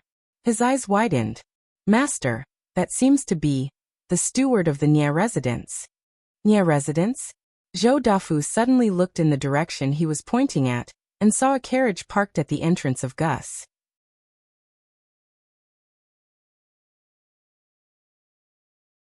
Chapter 670. The familiar Nia Shuang. Then, a person alighted from the carriage. Zhou Dafu was very familiar with that person. Wasn't he steward Nia of the Nia residence? This steward was the one that Zhou Dafu could not get close to. At most, they could only come into contact with the junior stewards of the Nia family.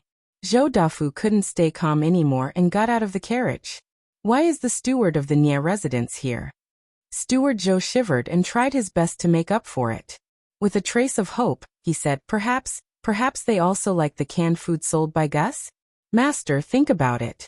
This canned food is so rare. The Nia family might also want a share of it, so they came to pressure Gus? As soon as he finished speaking, the steward turned around and respectfully walked to a carriage at the back. He personally lifted the curtain. Soon, a girl who was only 14 or 15 years old came out. Who is that lady? Zhou Dafu asked. Steward Zhou swallowed his saliva. To be respected by that steward, I'm afraid. She's the young lady of the Nia residence? Gu Yundong did not expect the eldest daughter of the Nia family to come personally. She had told Aunt Ku that it was enough as long as there was someone in charge. Unexpectedly, not only did the steward come, but this girl called Nia Shuang also appeared at the door of Gus. As soon as she arrived, she walked towards Gu Yundong, who was at the door. She held her arm as if they were close friends. You're Miss Gu, right? My brother told me about you, and Aunt Ku kept praising you. I've wanted to see you for a long time, but I never had the chance. I couldn't go to Yongfu village when you were there. I finally meet you today. Aunt Ku glanced at her. Alright, it's your first time meeting and you're already pulling each other. Where are your manners? Although this is the first time we've met, we've been remote friends for a long time. I've long heard of Miss Gu. Aunt Ku tugged at her. Alright, so be it. Don't stand at the door and block the customers. There are so many people. What if you bump into them? Nia Shuang stuck out her tongue. Aunt Ku pulled her inside, but she still turned to Gu Yundong indignantly and said, "I'll talk to you later when you're not busy anymore. By the way, the food at your shop is delicious. We really liked the gifts from the previous 2 times. My father originally planned to come personally to congratulate you on your opening today, but unfortunately, he's occupied with something. I've come on behalf of him. My father asked me to thank you." Steward Zhou, who had quietly run to the door of Gus to ask about the specific situation, happened to hear these words. His face immediately looked as if he had been struck by lightning. Then, what did eldest Miss Nia say?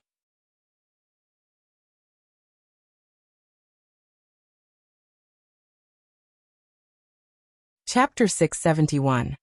This is milk tea. There was indeed a cabinet in the kitchen. Lu Hongxiu didn't know that Miss had brought a food box with her when she left in the morning. She carefully took out the food box and removed the lid. There was a rather large ceramic pot inside. Lu Hongxiu was stunned for a moment. Just as she was about to open the door, she heard footsteps outside. In the next moment, her sister, Lu Hongxiao, appeared with second Mississippi. Gu Yunka ran to her and climbed up the stool. Her eyes lit up when she saw the ceramic pot. "Sister Hongxiu, do you know what this is?" Lu Hongxiu opened the box and saw water inside. No, it wasn't water. The color was a little turbid, like beige, but it was lighter. However, it emitted a strong sweet fragrance that made Lu Hongxiu swallow her saliva. She looked at Gu Yunka, who seemed to know it very well, and asked with a smile, "Does second Miss know what this is?" "Of course, this is milk tea." The little girl was very proud. Her chubby little hand took the porcelain spoon at the side and gently stirred it. When she picked it up again, there were a few brown beads in the spoon. "This is delicious." The young lady put down the spoon and slid down from the stool. She took out a cup and handed it to Lu Hongxiu. Lu Hongxiu looked at the young lady's eager expression and knew that she really wanted to drink it. She didn't know whether to laugh or cry. "Second Miss, if you want to drink it, you have to ask first Miss first." The little girl pouted. "No, I don't want to drink it." Lu Hongxiu was puzzled. Lu Hongxiu explained. Second Miss drank it before she left and knew that it was called pearl milk tea. She was afraid that sister didn't know, so she came to tell her. Lu Hongxiu was stunned. She looked at the little girl warmly. "Thank you, second Mississippi." As she spoke, she carefully scooped out the milk tea. Then she covered it again and placed it in the cabinet. She carried the milk tea out. Shuang was on the 2nd floor. The backyard was filled with men, so it was inconvenient for a lady to come. The scenery on the 2nd floor was good, and the view was great. Shuang liked it very much. However, she was alone at this moment. Other than the maidservant, there was no one to talk to. She could only look at the environment on the 2nd floor. With one look, she realized that this place was actually different from the restaurants and tea houses she had seen in the past. There were a few tables on the 2nd floor. They were not very big. Some were round, some were square, and some were rectangular. Then there were a few small stools and small chairs. What was strange was that be it the stools or chairs, there were soft cushions on them. It was especially comfortable to sit on. There were 2 long chairs in the empty space. There were also soft cushions on them. She felt like she could lie on them and sleep. The table was white and looked refreshing. There were wooden carvings and some books on the cabinets on the left and right. Shuang thought that they were the boring 4 books, 5 classics or female commandment. In the end, she took some out and flipped through them. Whoa, storybooks? Shuang's eyes instantly lit up. Heavens, what kind of godly place was this? She felt that she could stay here for the entire afternoon without moving. As long as she had a storybook, it was enough. Yes, there was also Go at the side. There was also a brush, ink, paper, and inkstone that she seemed to be able to write and draw with. Shuang was a little excited. Could she get a few friends to play chess and read books with her later? Just as she thought about it, Lu Hongxiu came up. She was carrying a tray with fruit, food and a cup on it. Tea supposedly? "Miss Nia, my miss specially prepared this for you. This is the preserved fruits and canned food sold in the shop. There are also snacks. This is milk tea."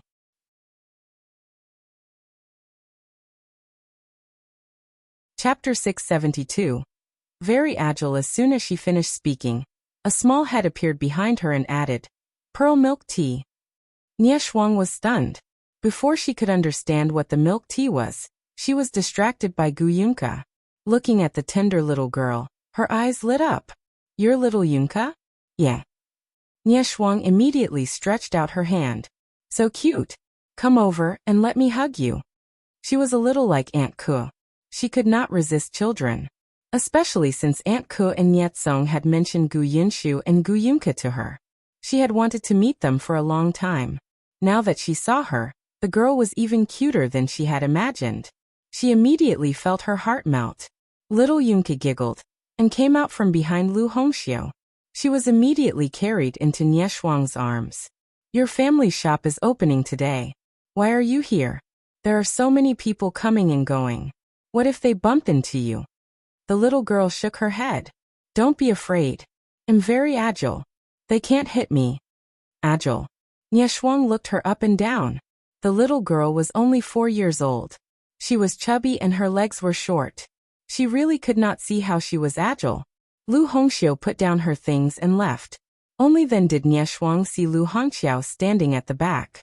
As soon as she looked puzzled, the little girl in her arms got off the ground and introduced her to her little playmate. Shuang was a little childish. She knew that this was a servant of the Gu family, but the feelings between children were very pure, so she also patted Lu Hongqiu's head very kindly. Lu Hongqiu's face immediately turned red, and she looked a little shy. Shuang couldn't help but laugh. He picked up the milk tea on the table and took a sip. "Huh?" She blinked and took another sip to make sure it wasn't an illusion. Her eyes widened and she looked down at the contents of her teacup. What was this? She had never drunk it before. It didn't look like sugar water or fruit wine, but it was delicious and fragrant. Shuang could not help but pursed her lips again. Just as she was about to put the cup down, she heard a childish voice. "Isn't it delicious?" Shuang looked down and saw the little girl's short body standing by the table. Because she was small, her small hand was on the edge of the table as she stared at her with wide eyes. She immediately smiled. "Do you want to drink it?" The little girl's eyes were filled with desire. Just as Shuang thought that she wanted to drink it, she saw her shake her head decisively. "No. Why not?" She clearly wanted to drink it. "I drank it this morning." However, when she watched others drink it, it was equivalent to drinking it herself. Hence, the little girl urged her anxiously, "Hurry up and drink it. My eldest sister made it." The round things are called pearls. They're edible. Try them. Shuang looked at her big proud eyes, clearly revealing the meaning of, "My elder sister is the best, and the food my elder sister makes is the most delicious on earth." There was a moment when she wanted to take her home and treat her as her younger sister. Shuang took a spoon and scooped a mouthful of pearls. They were actually soft and elastic, rolling around in her mouth. What was this? How could there be such a magical thing? She took another sip of milk tea and realized that this thing was actually addictive. She drank one mouthful after another and couldn't stop at all. It was not until she had drunk more than half of the cup that she suddenly stopped. No, if she drank any more, she would finish it. If she finished it, it would be gone. Oh right, she could look for Gu Yundong and buy it home.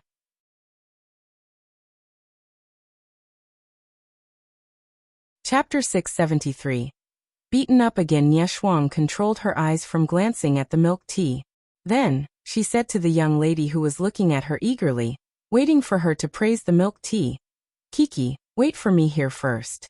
I'll go look for your elder sister. I'll be back soon." As she spoke, she stood up and instructed the maidservant standing at the door, "Take good care of the 2 children." Without waiting for the maidservant to respond, she went downstairs. Gu Yundong was still welcoming the guests at the door. There were a lot of people today. She really did not expect her father's 20-odd classmates to be so influential. Almost every family had sent people over. Now the courtyard behind her shop was almost full. The problem was that these people were actually very happy to gather together and talk. At the same time they ate. Zhou Dafu and the others were also in a daze. Actually, the Zhou family was not the only one eyeing the Gu family's shop. Many people in the prefectural city knew that such a shop that specialized in selling canned food and white sugar was about to open. After all, the flyers were everywhere. Therefore, many people with some family background wanted to see what kind of background the Gu family had.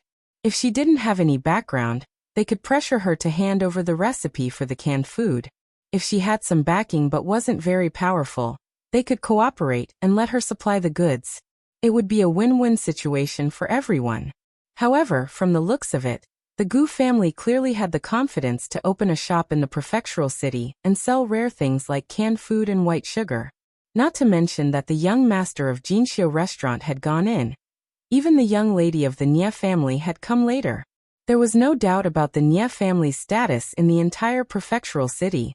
No one dared to challenge them. Therefore, the moment they saw the Nie family appear, more than half of them gave up. However, there was also a small group of people who were originally at odds with the Nie family. They were also people with a strong family background. They took a fancy to the sugar business and would not retreat so easily. Of course, this did not include the Zhou family. Zhou Dafu no longer had any intention of causing trouble. His expression was a little ugly and defeated. There was unwillingness and fear, but he still gave a look and asked Steward Zhou, who was secretly hiding outside Gus' shop, to hurry back. Steward Zhou's legs were a little weak now, and he felt like a disaster was imminent. As expected, when he returned to the carriage, he was kicked hard by Zhou Dafu. Didn't you say that Gus has no background or backing? Didn't you say that this family is just a bumpkin from the countryside? Didn't you say that if everything is handed over to you, you can definitely stop their shop from opening? Look, this is called no backing, right? Damn you. He kicked Steward Zhou again.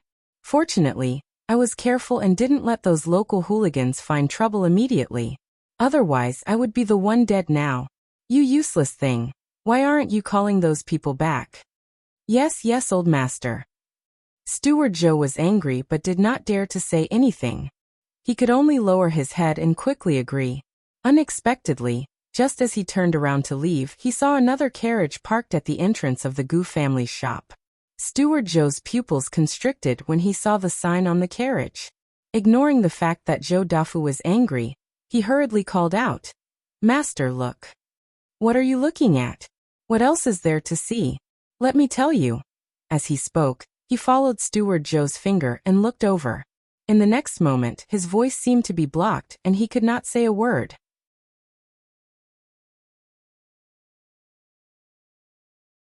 Chapter 674.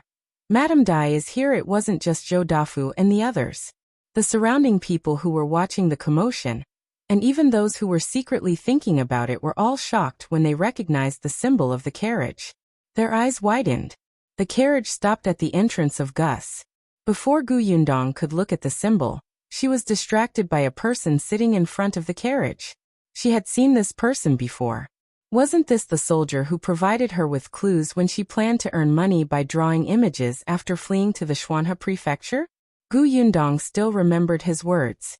That bandit killed my good brother who fought alongside me. I dream of him every night. I know very well how many moles there were on his face. She thought that they would never meet again, but he actually came. The soldier strode towards her. Miss Gu, we meet again. He almost didn't dare to recognize her. The last time they met, this girl was sloppy and he couldn't tell if she was a woman. Now that they met again, the difference was like heaven and earth.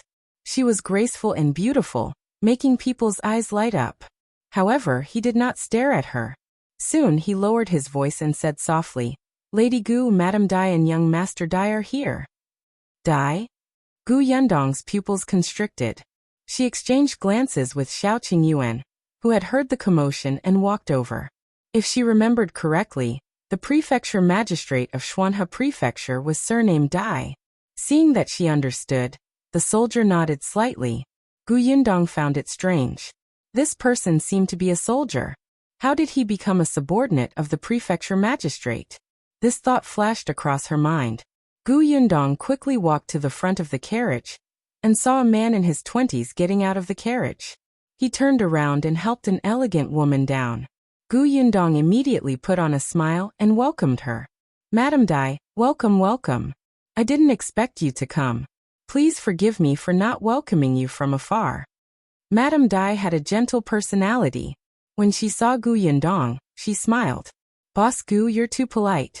I've long heard that there are many good things in Boss Gu's shop. I have to come and take a look. Her attitude was kind, so Gu Yundong smiled. Very good. She wasn't the kind of woman who particularly valued rules and looked down on businesswomen. Madame Dai, young Master Dai, please come in. Madame Dai nodded and slowly stepped into the shop. On the other hand, young Master Dai took a few more glances at Gu Yundong. Different from Madame Dai, young Master Dai had already learned a lot about Miss Gu from his father before he came. For example, the white sugar that even the imperial court valued was made by Miss Gu. He had come here today because of the instructions of the prefecture magistrate. It was to let those people who wanted to secretly scheme against Gus think twice. They should be smarter. Gus had many backers. However, to be honest, this Miss Gu was indeed impressive. Even Qin Wenzheng was full of praise for her. As he was thinking, someone suddenly blocked his way. Young Master Dai looked up and saw Xiao Qingyuan say expressionlessly, "This way, please." He brought the guest to the backyard. Young Master Dai saw that he was wearing ordinary clothes, but the man's eyes were very sharp. His entire body trembled, and he retracted his attention. As for Madame Dai, she parted ways with her son after entering the shop.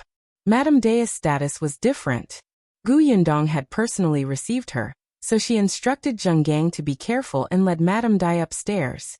When Shuang rushed downstairs, she happened to bump into the two of them.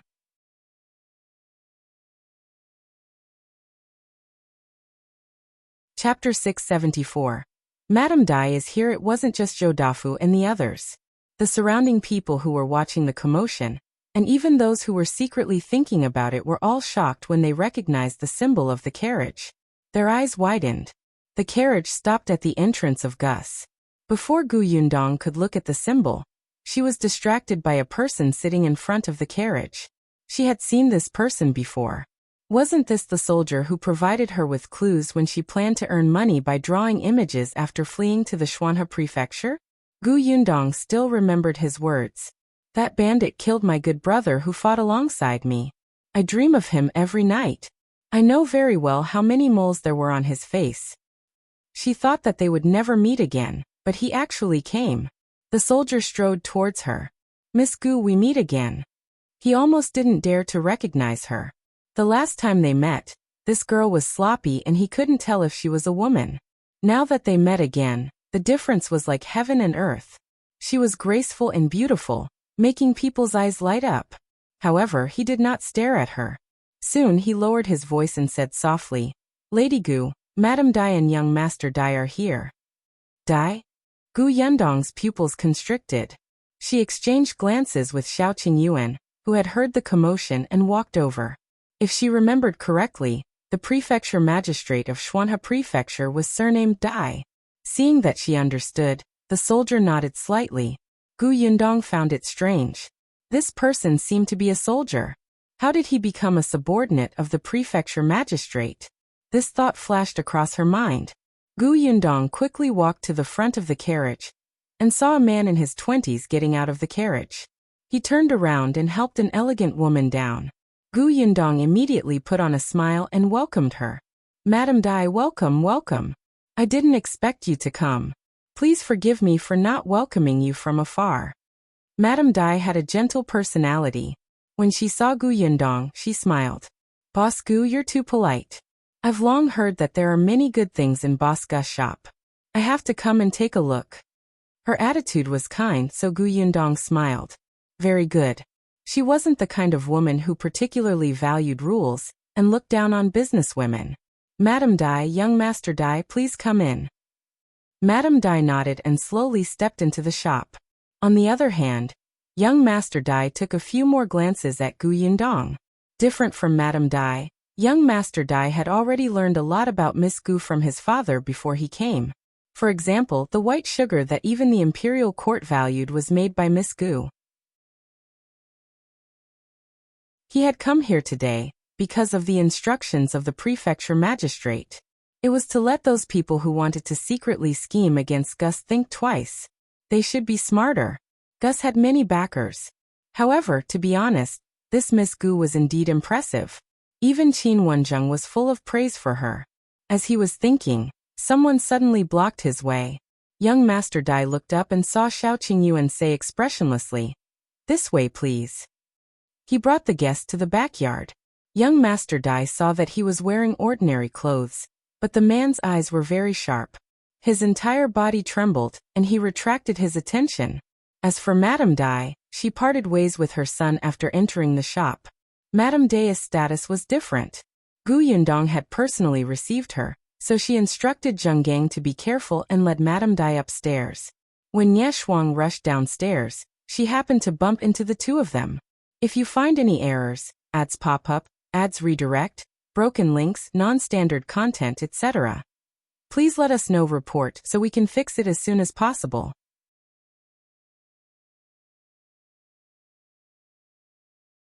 Chapter 676. Fortunately, she was prepared before she could finish speaking. She saw Lu Hongxiu giving her an anxious look. Gu Yundong narrowed her eyes slightly and said a few more words to Madame Dave and Shuang before letting them rest. She turned around and left. The moment she went out, Lu Hongxiu leaned closer and whispered, "Miss the milk tea is gone." Ah! Gu Yundong was surprised. Didn't they only have 3 cups? Why is it gone? She had brought a big pot. Those 3 cups were not very big, right? Lu Hongxiu was a little ashamed. When I was in the kitchen just now, I had just scooped out 2 cups of milk tea when young Master Lu Wei came in. Since he asked, Lu Hongxiu naturally answered respectfully. Unexpectedly, Lu Wei's eyes lit up when he heard that Gu Yundong had made this drink. Then, without another word, he picked up the porcelain pot and ran away. Even Lu Hongxiu, who had always been cautious and smart, did not expect this person to have such tricks. She did not expect young Master Lu to be so thick-skinned. He didn't even say hello before snatching the item and running away. Lu Hongxiu was about to cry. How could anyone be like this? She wanted to chase after him, but Lu Wei was long gone. In addition, she was in a hurry to deliver milk tea to Madame Dai, so Lu Hongxiu could only ignore Lu Wei for the time being. Gu Yundong slapped her forehead. Lu Hongxiu knelt down nervously. "It's my fault. Miss, please punish me." Get up, get up." Gu Yundong pulled her up. "You're indeed not vigilant enough about this matter. But it's not entirely your fault. Lu Wei, this bastard." Fortunately, she made a lot of milk tea. Other than the pot in the kitchen cabinet, there was another pot in her spatial storage. Otherwise, it would be awkward if she promised Shuang, but could not take it out. "You go ahead. Don't worry about the milk tea. I still have a pot. I'll send it to Miss Nia later." When Lu Hongxiu heard this, she immediately heaved a sigh of relief. Then, she took her leave in a low voice and went to the second floor to entertain Madame Dai and Shuang. Only then did Gu Yundong return to the shop. She went behind the counter. Seeing Aunt Ku and Madame Yang sitting here packing, she went over to say a few words. Then she squatted down, opened the cabinet below, and quietly placed the milk tea from the space. The milk tea was still a little hot, so she put it here to cool down. After closing the cabinet and locking it, Gu Yundong came out from behind the counter. There were still many customers, but there were also many helpers. Everyone was busy in an orderly manner. Everything seemed to be in order. Xiao Qingyuan was in the backyard, and little Kiki was on the second floor. Zheng Gang was also maintaining order in the shop.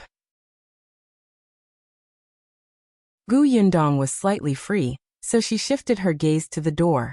Then it landed on the carriage of the Zhou mansion not far away. Good.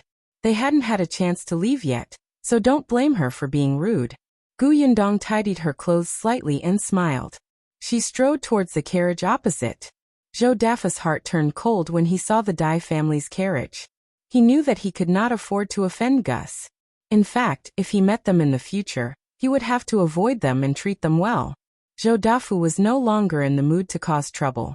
He just wanted to hurry back. However, his legs were a little weak and he could not even get into the carriage. Just then, Gu Yundong came over. Zhou Dafu could feel the cold sweat on his forehead.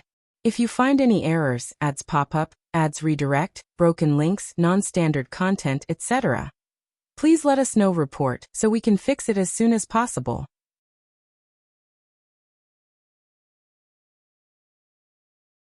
Chapter 677. Never come again. Gu Yundong stood in front of Zhou Dafu's carriage with a smile. Old Master Zhou, you're here too? Zhou Dafu laughed dryly. That's right. We know each other. Miss Gus' opening ceremony is important, so I should come over to congratulate you. Old Master Zhou, you're too polite. Why don't you go in? I saw there were too many people. Boss Gu was probably too busy, so I wanted to wait a little longer. It doesn't matter if it's later. Gu Yundong looked touched.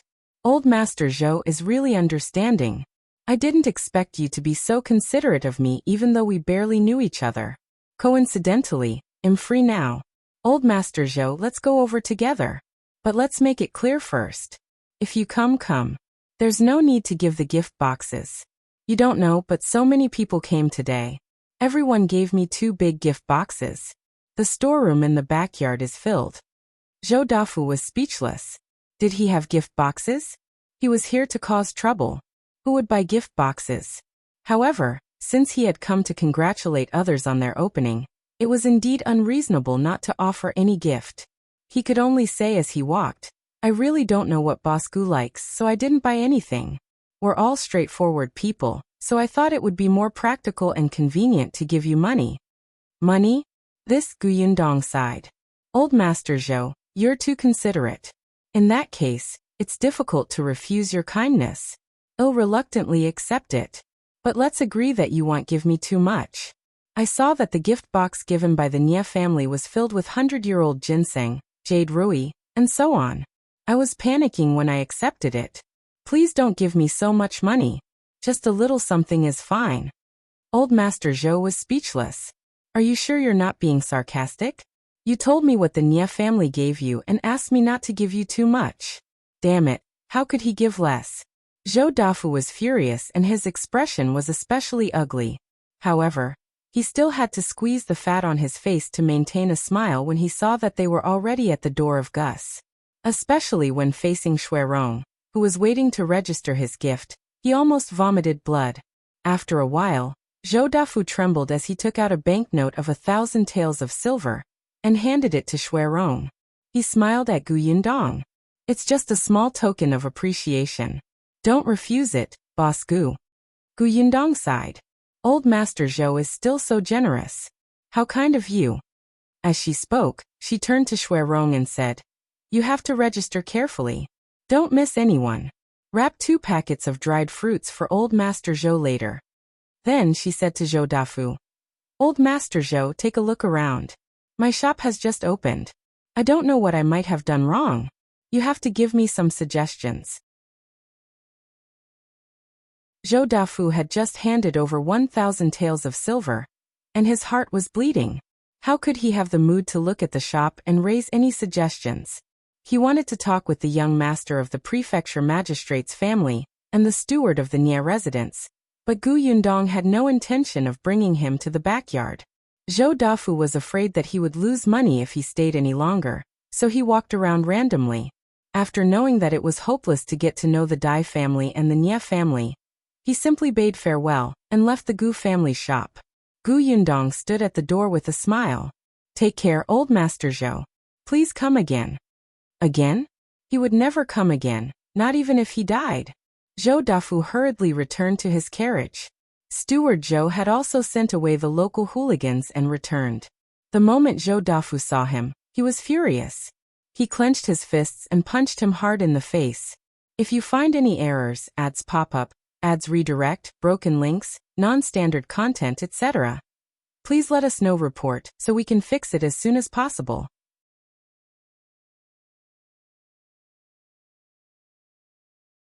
Chapter 678. Mrs. Zhou, Concubine Gu. One punch was not enough. When he saw Steward Zhou fall to the ground, he went up and gave him 2 ruthless kicks. It's all your fault, old thing. Not only did you embarrass me, but you also wasted so much money. You dog, I'll settle this score with you when I get back. With that, he ignored Steward Zhou and got into the carriage, letting Afeng drive him away quickly. Steward Zhou was still lying on the ground. Many people around him saw the commotion and started pointing at him. Steward Zhou buried his head under his arm and snorted twice. However, his eyes were filled with resentment as he gritted his teeth. After a while, he got up and staggered back to the Zhou mansion. Zhou Dafu had returned home earlier. After calming himself down on the way back, his mood was finally not so bad. Unexpectedly, as soon as he entered the residence, Mrs. Zhou walked over and said, "Where did Master go so early in the morning? Little June is in trouble again. Next door." Before she could finish speaking, Zhou Dafu interrupted her fiercely. "Trouble, trouble. He only knows how to cause trouble all day long. What kind of mother are you? Do you know how to teach children? I've been busy enough outside every day. It wasn't easy for me to get home. Can you save me the trouble?" He was extremely frustrated. Seeing that he had already walked out of Mrs. Zhou's courtyard, he stopped in his tracks and turned around. "If you have nothing to do, you should think about how to teach your son well. I'll go to Concubine Gus." With that he left. Mrs. Zhou's face suddenly darkened. Seeing that he had disappeared after turning around, she was so angry that she kicked away the stool under the corridor. "Am I the only one who has a son? As a father, he doesn't care about his son and blames it on me. If old Madam hadn't doted on June like that previously, would he not listen to me now? He's good. He hides under women's skirts all day long. Concubine Gu, a widow with children, can be a treasure. He hasn't seen a woman in 8 lifetimes." She was so angry that she spoke without thinking. The nanny beside her hurriedly stroked her back and advised softly, "Madam, don't be angry. I'm afraid Master is in a bad mood today." His words were too harsh. "Madam, don't take it to heart and be angry with Master. Otherwise, won't that Gu be benefited?" Mrs. Zhou sneered. "I don't know what that Gu woman did. She's already so old, but she still has Master under his control. I reckon Master is just feeling that she's new. After a while he'll know that Aunt Gu, a country bumpkin, is extremely vulgar and will only embarrass Master. At that time, we don't have to do anything. Master will send her away." Mrs. Zhou turned around and returned to her room. It was probably because of the nanny's persuasion that she was not as angry as before. However, she still frowned and said, "It's been nearly a year, but Master hasn't grown tired of her. Didn't I ask you to keep an eye on her? Has there been any abnormality on her side recently?" The nanny shook her head. "She's very well behaved and doesn't go out. There's no abnormality at all." Mrs. Zhou was angry. "Keep a close eye on her. Report to me if anything happens. Also, keep a close eye on the servants she orders around." Yes. Gu Yundong did not know about the Zhou mansion. She had just received 1,000 taels of silver from Zhou Dafu, and was in a good mood. There were many people taking care of the shop, so she planned to go upstairs to entertain Madame Dai. Unexpectedly, as soon as she turned around, she saw a familiar figure walk in. If you find any errors, ads pop up, ads redirect, broken links, non-standard content, etc., please let us know. Report so we can fix it as soon as possible.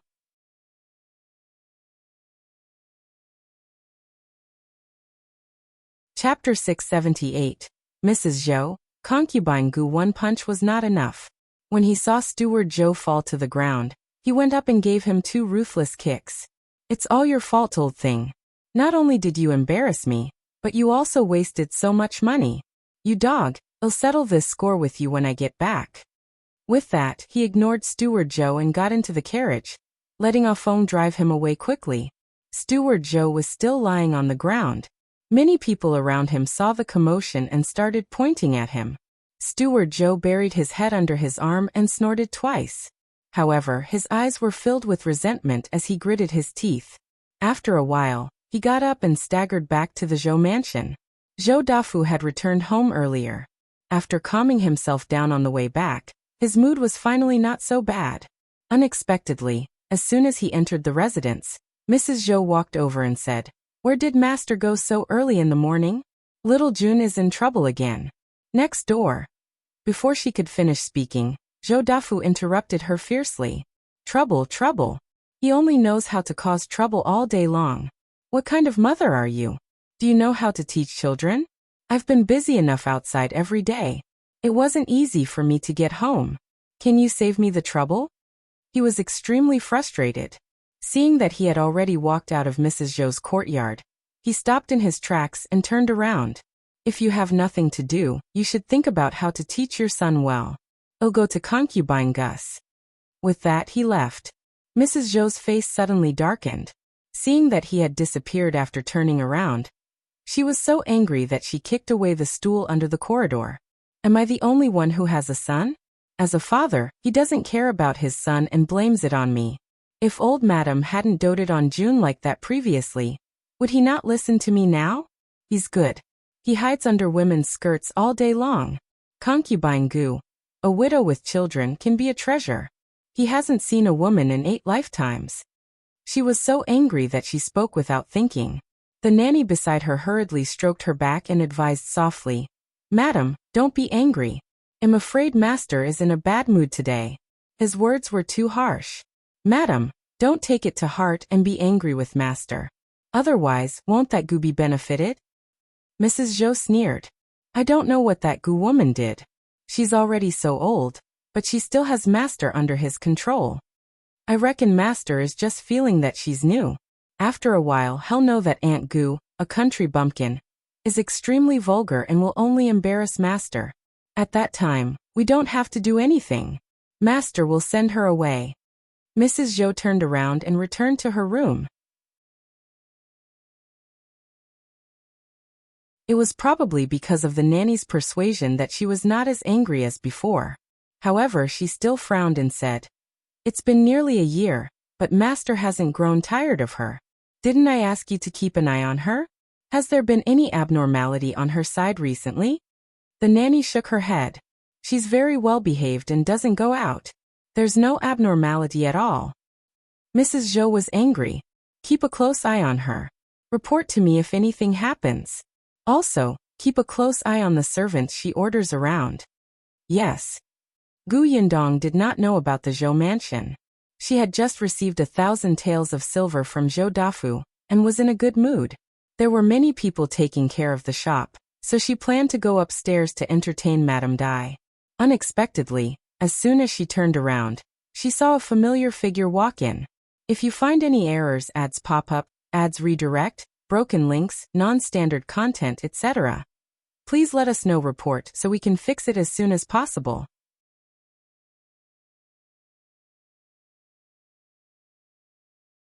Chapter 680. Will he take revenge? Auntie, you've been here for a long time. If you don't plan to buy anything, can you make way for the customers behind you? Gu Yundong spoke with a smile, but Madame Sun's face turned red. She looked at Gu Yundong and then at Su Changshan. She stammered, This shop belongs to you? Could it be yours? Madame Sun was speechless for a long time. She wanted to ask Gu Yundong why she had to find a former thief to be her assistant in such a big shop. However, she could not ask. She could even feel the people around her looking at her, as if they were pointing and saying something. She vaguely heard someone say, Don't come in if you can't afford it. It's been a long time, but they didn't buy anything. Don't tell me they want to take advantage of the chaos to get something. That's right. Otherwise, why would the boss come over to warn them? Madame Sun had always treated Su Changshan as a thief. She mocked and ridiculed him every day. Who knew that one day, she would be criticized as a dirty person? She was so angry that she wanted to retort, but the 2 neighbors beside her had already turned red. They did not want to complicate matters at all, and pulled her away. Gu Yundong sneered and said to Su Changshan, Ignore them. Continue working. Su Changshan nodded gratefully. Yes, boss. On the other side, Madame Sun only broke free after being pulled out of the shop for a long time. Without those strange gazes, her temper rose again. What are you doing? What's there to escape? We didn't steal anything. Why should we be slandered by them? The other 2 looked at each other and said, It's obvious that the boss doesn't welcome us. Why are we still staying there? Making a fool of ourselves? Madame Sun widened her eyes. What do you mean by not welcoming us? She runs a shop and does business. We're guests when we go in. We're going to spend money. She has to treat us respectfully. Even if she doesn't welcome us, can she chase us away? Why not? Do you think she cares about our one tael of silver? Didn't you hear that when those people were paying the bill just now, it was dozens of taels of silver? You said it yourself. The customers coming and going in this shop are either rich or noble. Even the prefecture magistrate's wife is here. What are we?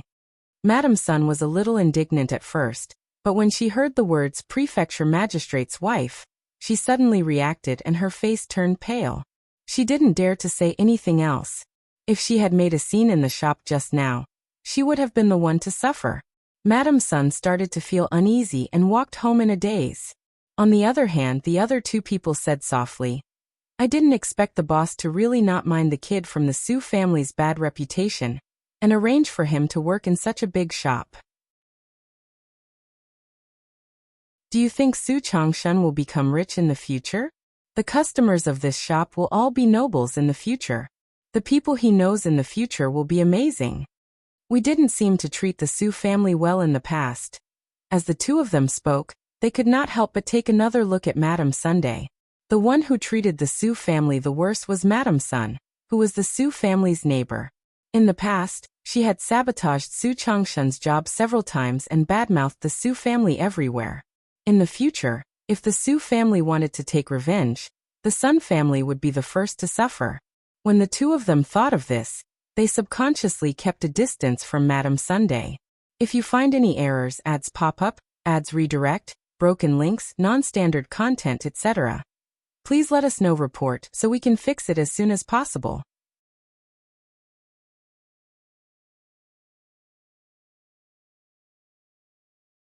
Chapter 681. The shop's second floor. Gu Yundong saw that all the troublemakers had left, so she went to the second floor in a relaxed manner. On the second floor, Shuang was talking to Madame Dai. Little Yunka was writing calligraphy.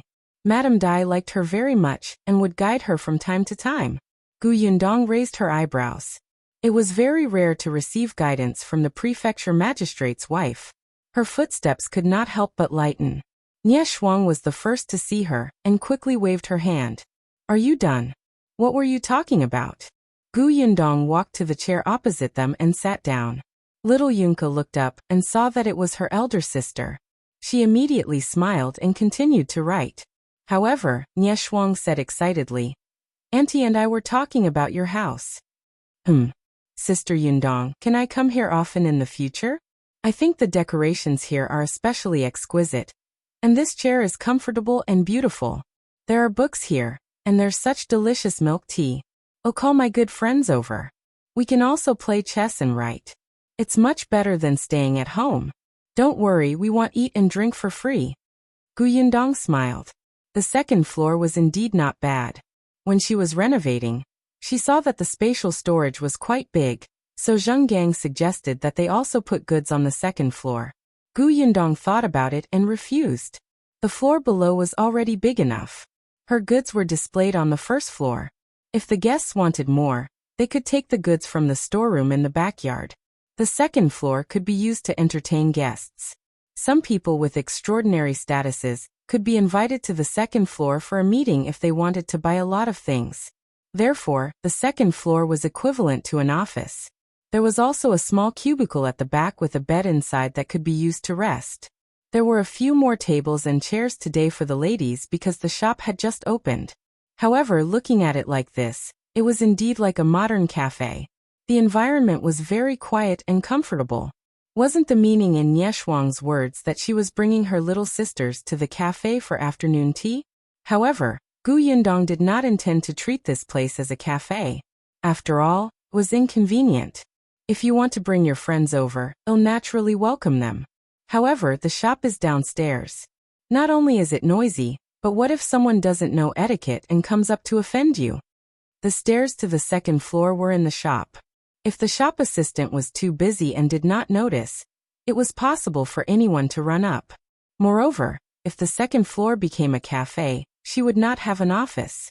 Most importantly, it was not worth it. It was not profitable and would cost a lot of time.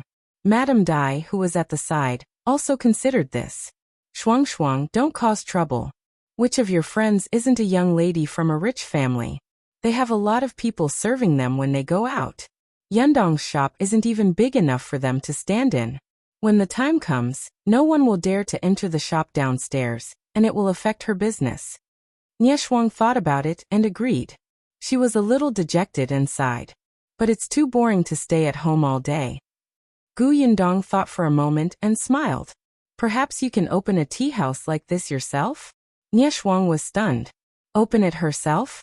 Even Madame Day's eyes lit up. She really liked the decorations here. It was comfortable and enjoyable. The two of them looked at Yundong in unison. The latter blinked. Why were they looking at her like that? Shuang grabbed Yundong's hands and said excitedly, Sister Yundong, you're right. We can open it ourselves, but if you find any errors, ads pop up, ads redirect, broken links, non-standard content, etc., please let us know report so we can fix it as soon as possible.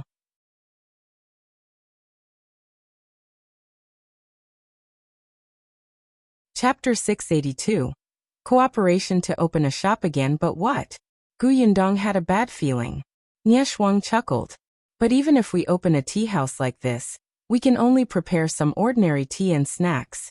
There's no such delicious pearl milk tea, such delicious dried fruits, and such delicious and fragrant snacks.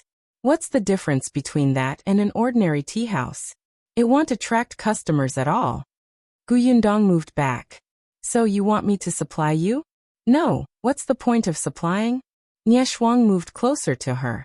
Let's work together to open a shop. Cooperation. Yundong fell into deep thought. Shuang nodded vigorously. That's right, that's right. Let's work together to open a shop. I'll offer money and effort, and you can come up with ideas. Let's earn money together. How about that? Madame Dai was unhappy. Everyone has a share. Don't forget about me. Shuang turned her head and said happily, It's even better if Auntie can participate. I only know some young ladies. Auntie knows those rich ladies. No one can compare to you in terms of connections. With Auntie around, our business will definitely become even more popular. She was a little excited just thinking about it. Shuang was only 15 years old, 2 months younger than Yundong. She was the eldest daughter of the Nie family, and had been served by someone since she was young. At this age, she only ate, drank, and played. Occasionally, she would read, write, and learn some zither, chess, calligraphy, and painting. However, it felt especially boring. It was as if her entire life had passed without any waves. When she was old enough to marry someone, she still repeated the same thing in the residence. She had heard about Yundong from Kong. She knew that Yundong had escaped from the famine. Eldest brother rarely praised people, let alone a little girl who was about his age. But eldest brother said that he admired Yundong. She could bring 3 family members from Yongning Prefecture to Xuanhe Prefecture at such a young age.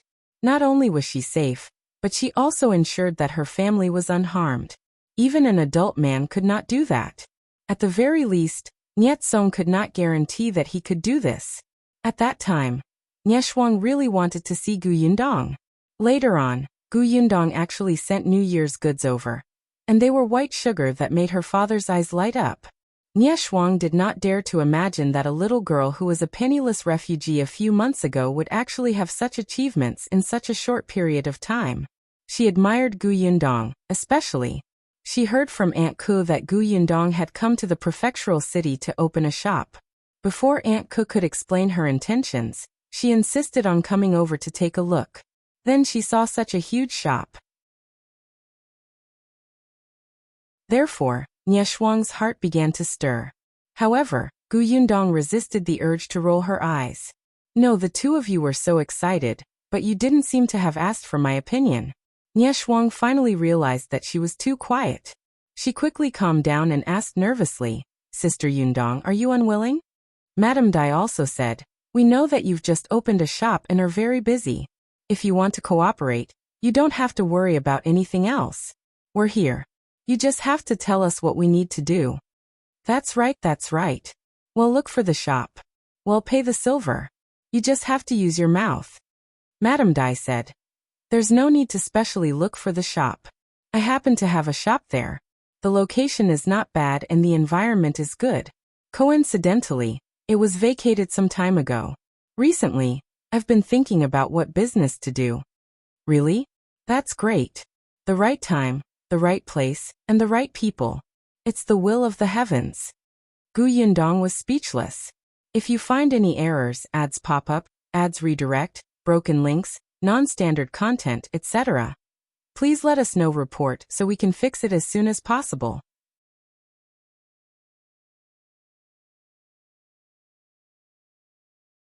Chapter 683. Misunderstanding. After speaking to Shuang, she turned to look at Gu Yundong. Gu Yundong's mouth twitched and she said, "Actually, you can buy my recipe. When the time comes." Before she could finish speaking, she saw Shuang shake her head so hard that the pearl hairpin on her head almost fell off. She said very seriously, "No, you have to participate." "Why not?" Shuang did not speak, but Madame Dai, who was at the side, seemed to have read her mind. She could not help but cover her mouth and laugh. "I know why. She doesn't have confidence in herself. She's afraid that she'll mess up the shop that she has worked so hard to open." Gu Yundong looked at Madame Dai. "Don't we still have you?" Madame Dai shrugged and said frankly, "I can still be of some use to deal with those madams and young ladies, but I'm afraid I can't operate a shop. Otherwise, why do you think my shop is empty?" Gu Yundong felt terrible. She did not need to care about anything else. Didn't they know that it was more tiring to use the brains? Shuang blinked and said pitifully, "Sister Yundong, look, you just have to come up with an idea. We'll do whatever you say. When the time comes, you'll take 50% of the money we earn. How about that?" "Not so good. Why don't you take a look at how old you are? Why are you still acting cute like Yunka?" Madame Dai was more rational.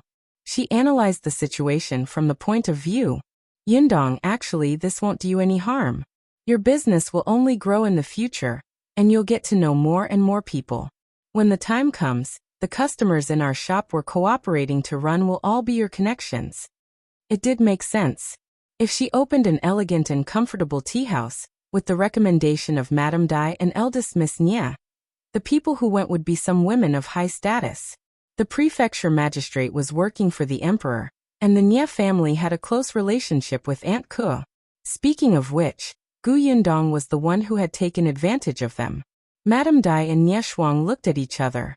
Seeing that she did not say anything and was probably thinking about the feasibility, they immediately stopped talking.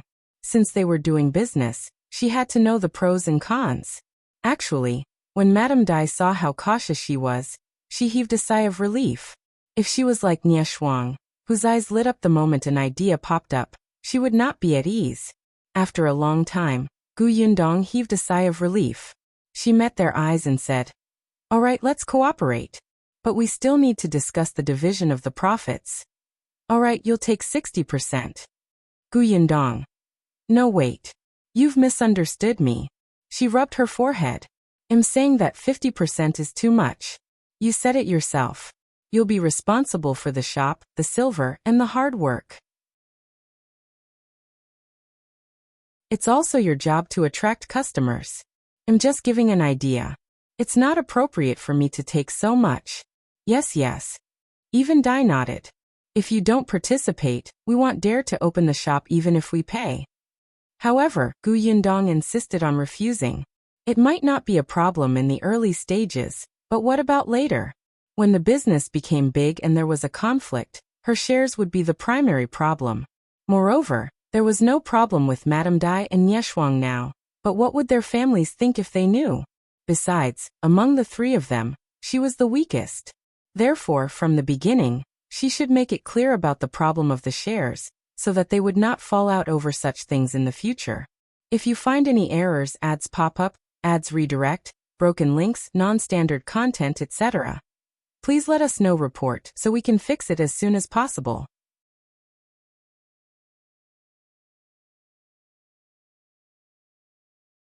Chapter 684.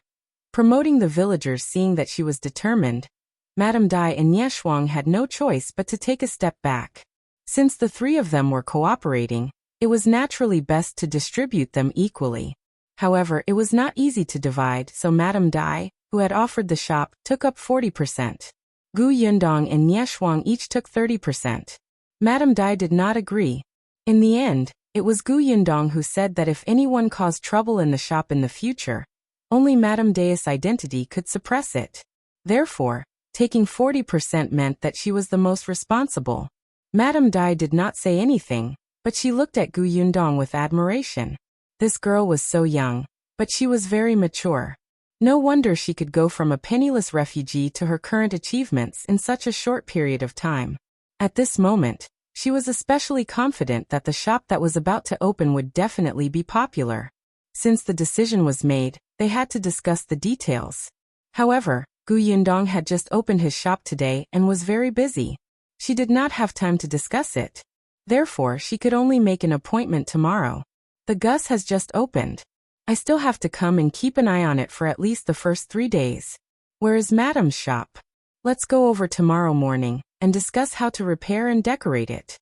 Madame Dai took a sip of milk tea and said, since we're going to open a shop together, Yundong, you're treating me like an outsider if you call me Madame again.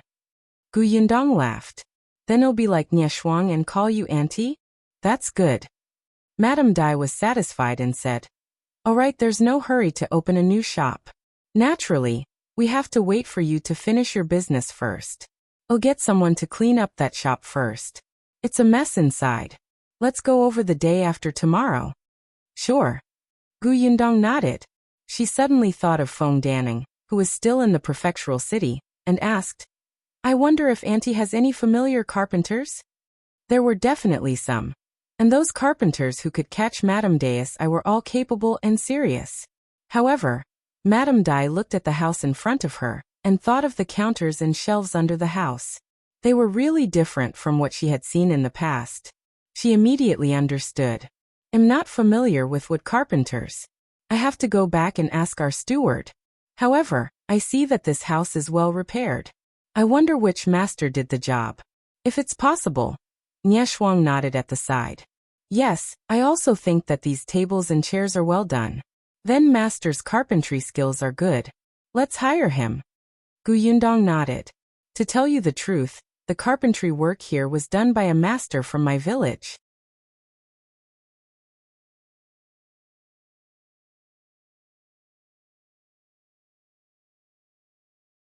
Chapter 685.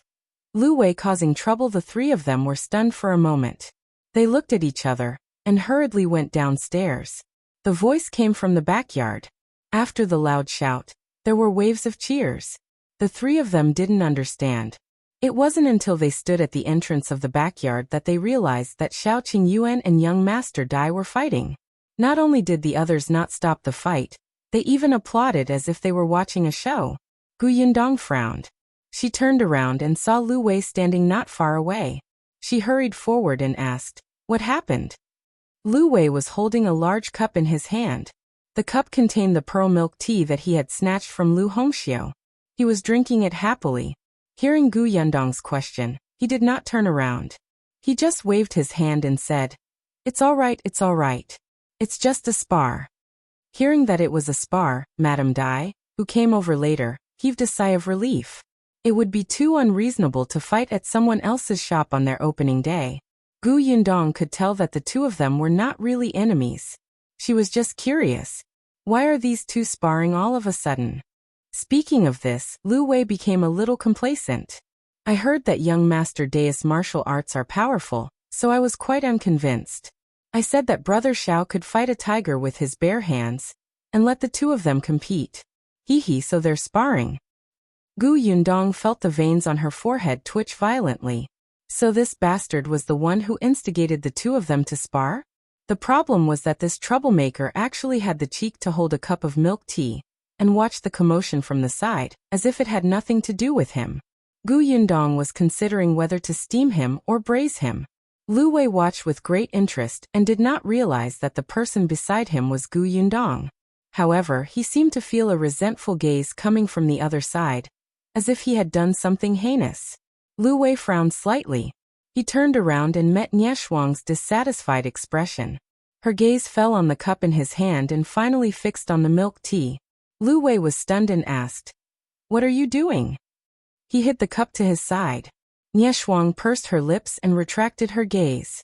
She looked at Gu Yundong, who was standing on the other side of Lu Wei, and asked, "Why is his cup especially big?"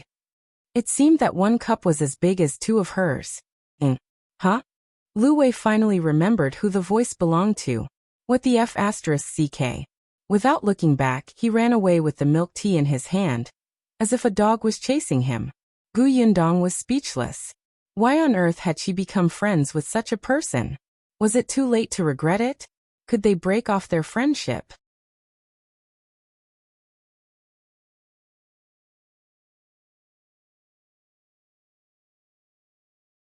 Chapter 686. Giving red packets. Young Master Dais' name was Dai Wenhua.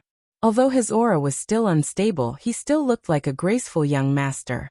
He looked at Xiao Qingyuan with admiration. "Young Master Lu just said that you didn't specially learn this martial art from anyone?" Xiao Qingyuan nodded. Dai Wenhua's eyes lit up even more. "Then you're really talented. There's a martial arts master in our residence who's very powerful. He used to be a famous figure in the martial arts world. Are you interested in getting him to give you some pointers?" Xiao Qingyuan thought for a moment and glanced at Gu Yundong before nodding. "Thank you." "What are you thanking me for? I was especially thrilled today." David was really happy. "I heard that you're good at hunting. Let's go hunting together next time. By the way, your sweeping kick just now was not bad. Where did you learn it?" "I practiced it when I fought wolves." Xiao Qingyuan's words had always been concise, but he was so patient. He must have appreciated Dai Wenhua. Gu Yundong did not disturb them anymore. She shook her head and stood beside Madame Dai again. Seeing that it was getting late, Madame Dai decided to take her leave. The others stood up to leave.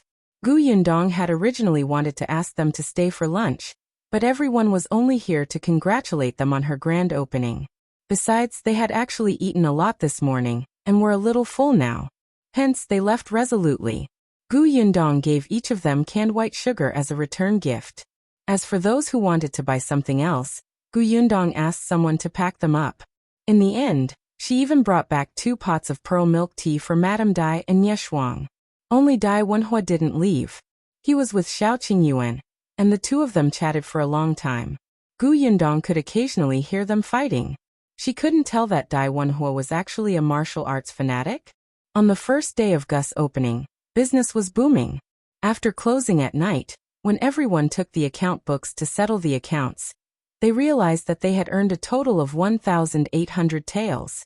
Compared to when she was in Fengkai County, her profits had doubled. Gu Yundong felt a little emotional. This prefectural city was a prefectural city after all. There were just too many rich people. However, this was only the first day. It would definitely descend later. Moreover, because of the activity, many people did not want to let go of this opportunity. There were many people. After a busy day, they were clearly very tired, but everyone was very excited. Gu Yundong was elated. She gave everybody red packets. Even little Yinka got one. The little girl was a little surprised. "Big sister, I didn't do anything." Gu Yundong patted her head. "Who said that? Didn't you help big sister entertain your sister Shuang and Auntie Dai?" The young lady thought about it and agreed. She had introduced the pearl milk tea, and was carried around by sister Shuang and Aunt Dai. Hence, she happily accepted the red packet, and went to show off in front of Madame Yang. The Lu family of 4 also each had one. They did not expect that they would get a big red packet without even receiving their first month's salary. They were instantly excited. Su Changshan was the most excited. He had just taken a look, and there were 2 taels of silver inside. He could cut a piece of meat when he went back later, and buy cloth for his mother and sister, so that they could have new clothes to wear. Su Changshan's heart was filled with gratitude. His grip on the red packet tightened slightly, and his eyes burned. Lu Wei was very unhappy because he didn't have a red packet. He clearly helped to entertain the guests, and he even helped to wipe the tables and chairs. He was especially diligent. Gu Yundong ignored him. After the shop closed, she went to look for Feng Danning. If you find any errors, ads pop up, ads redirect, broken links, non-standard content, etc., please let us know. Report so we can fix it as soon as possible.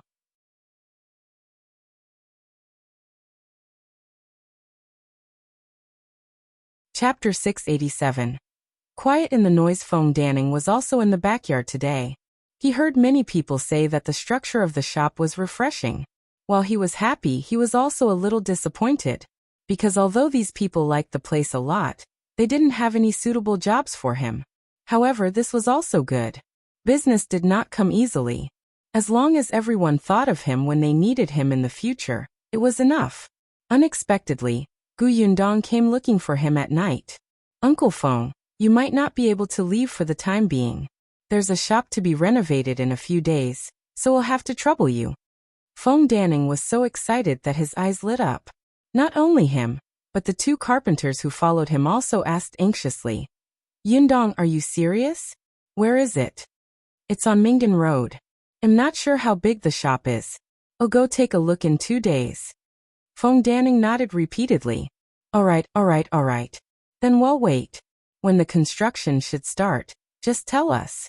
We can go over at any time. Yundong smiled. All right, Uncle Feng, you can take this opportunity to meet with your old friends. You won't have time when you're busy later. With that, Yundong went home with everyone else. After dinner, she then talked about her plans to open a shop with Madame Dai and Shuang. Everyone at the dining table was stunned. Cooperate with the prefecture magistrate's wife and Miss Nye? Opening another shop?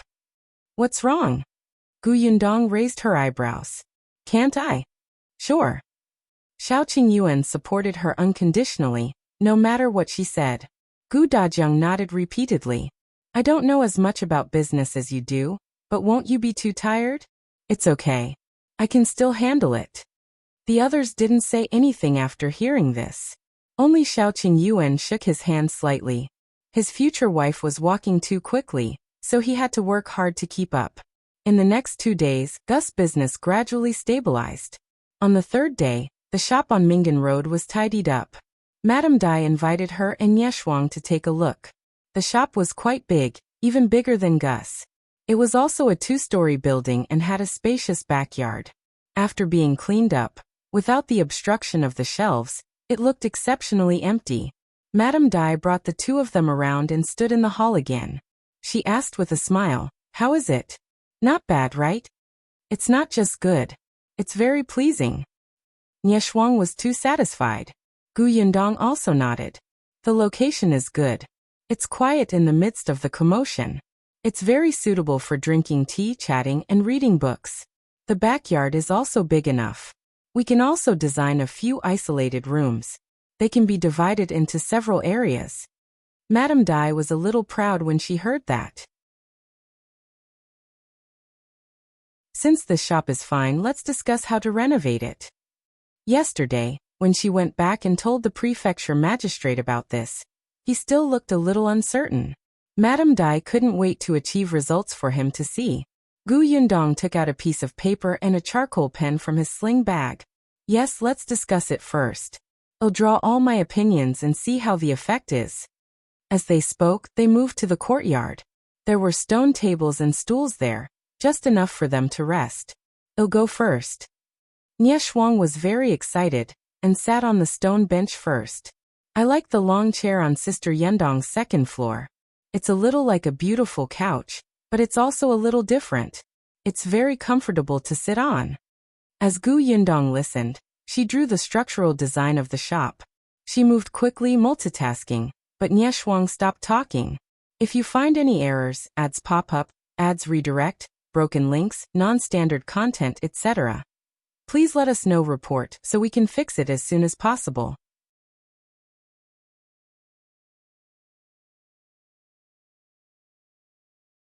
Chapter 688. Female assistant problem. Yundong was stunned and looked at her suspiciously. However, she realized that Shuang was not the only one. Even Madame Dai could not help but look at the paper she was drawing on. Yundong, your drawing is too realistic. Shuang's eyes widened. She picked up the painting and looked at it again and again. I feel that even if I haven't come to this shop personally, I can still imagine the exact appearance just by looking at your painting. Madame Dai was also amazed. Yundong, I realize that the more I know you, the more powerful you seem to be. How many other abilities of yours do we not know? Gu Yundong blinked and immediately laughed. All right, now is not the time to talk about the painting. Let's discuss how to decorate first, and how to arrange the tables and chairs. Shuang wanted to praise her a few more times, but business was more important. She was going to open a shop now, so she had to grow up. Therefore, she started talking about the decorations in the shop again with a serious expression. The shop was big enough. There could be some decorations downstairs. There was a bar at the entrance to order for customers. There were 2 long tables in the middle that could accommodate 7 to 8 people. There was also a small round table. It didn't have to be big. It was enough to put in some food. She also set up some booths, which could be blocked by a screen. Or the sofas could be placed back to back. There should be a few more windows to make the room look brighter. Due to the fact that most of the guests here were rich and idle ladies, they definitely had to bring maidservants with them when they went out. Therefore, they still needed a resting area in a corner. If they did not want maidservants to serve them during the gathering and tea time, the maidservants could wait here. The second floor was slightly smaller than the first floor, but it was much quieter and had a wider field of vision. Therefore, there were fewer tables and the distance between the customers was much wider, allowing more space.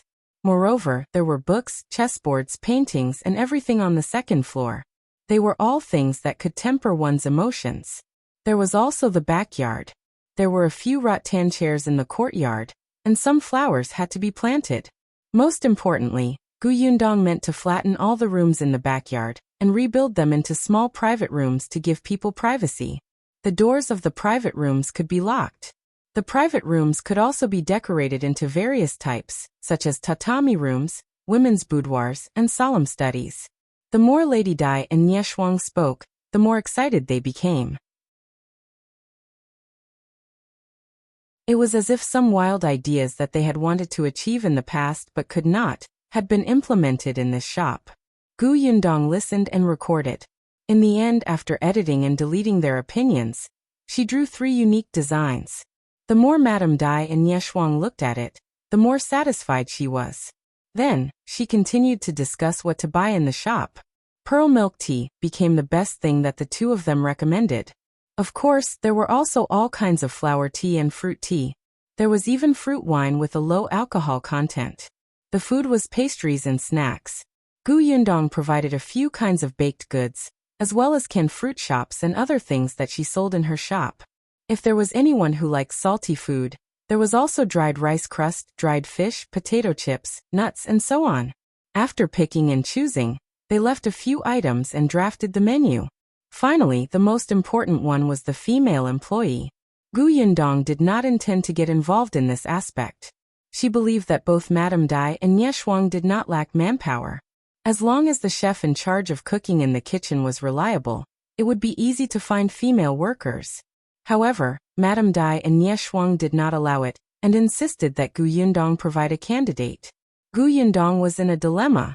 She was short of people. If you find any errors, ads pop up, ads redirect, broken links, non-standard content, etc., please let us know report so we can fix it as soon as possible.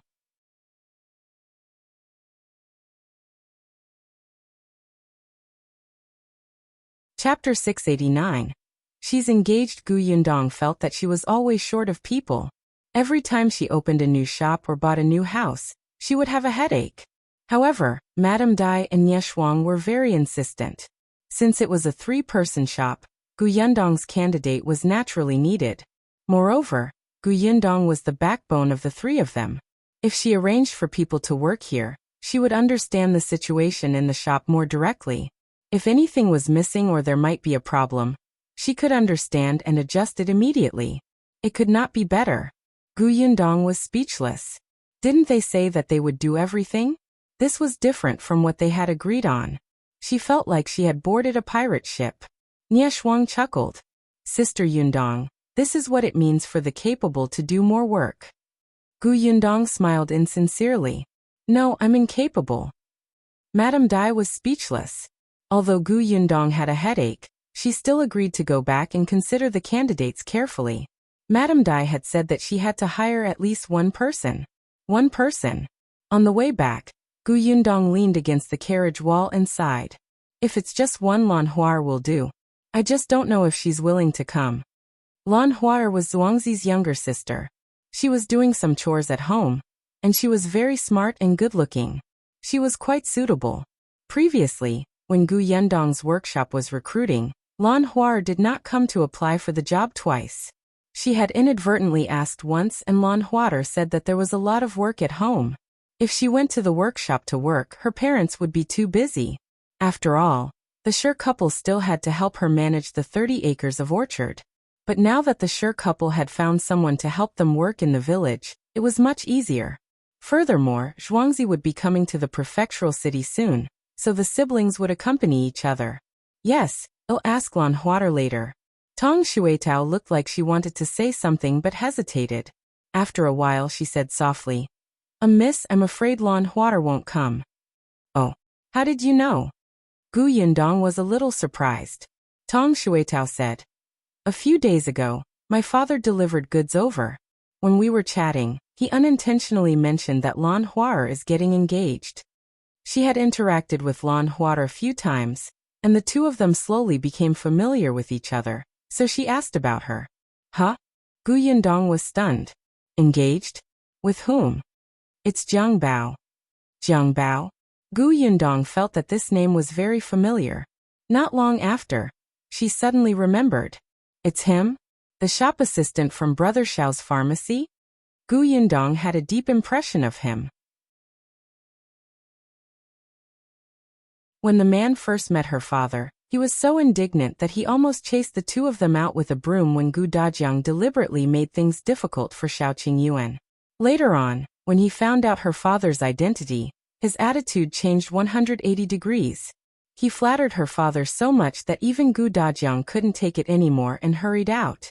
She did not expect him to be engaged to Lan Huar. Tong Shuetao said, I heard that it was Zhuangzi who set them up. Zhuangzi and Jiang Bao have a good relationship.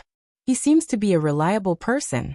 His family is simple, and his parents are reasonable people. Hence he entrusted his sister to Jiang Bao. Before Ashu came, the two families had just decided to marry them next year. Gu Yundong blinked. They were engaged just like that? Is Lan Huar satisfied with Jiang Bao? Tong Shuetao nodded. The two of them have met before. I heard that they're quite satisfied. Therefore, Lan Huar would most likely not come to the prefecture capital. Thus, Gu Yundong could only look for a new candidate. However, this time, another figure quickly popped up in her mind. If you find any errors, ads pop up, ads redirect, broken links, non-standard content, etc., please let us know. Report so we can fix it as soon as possible.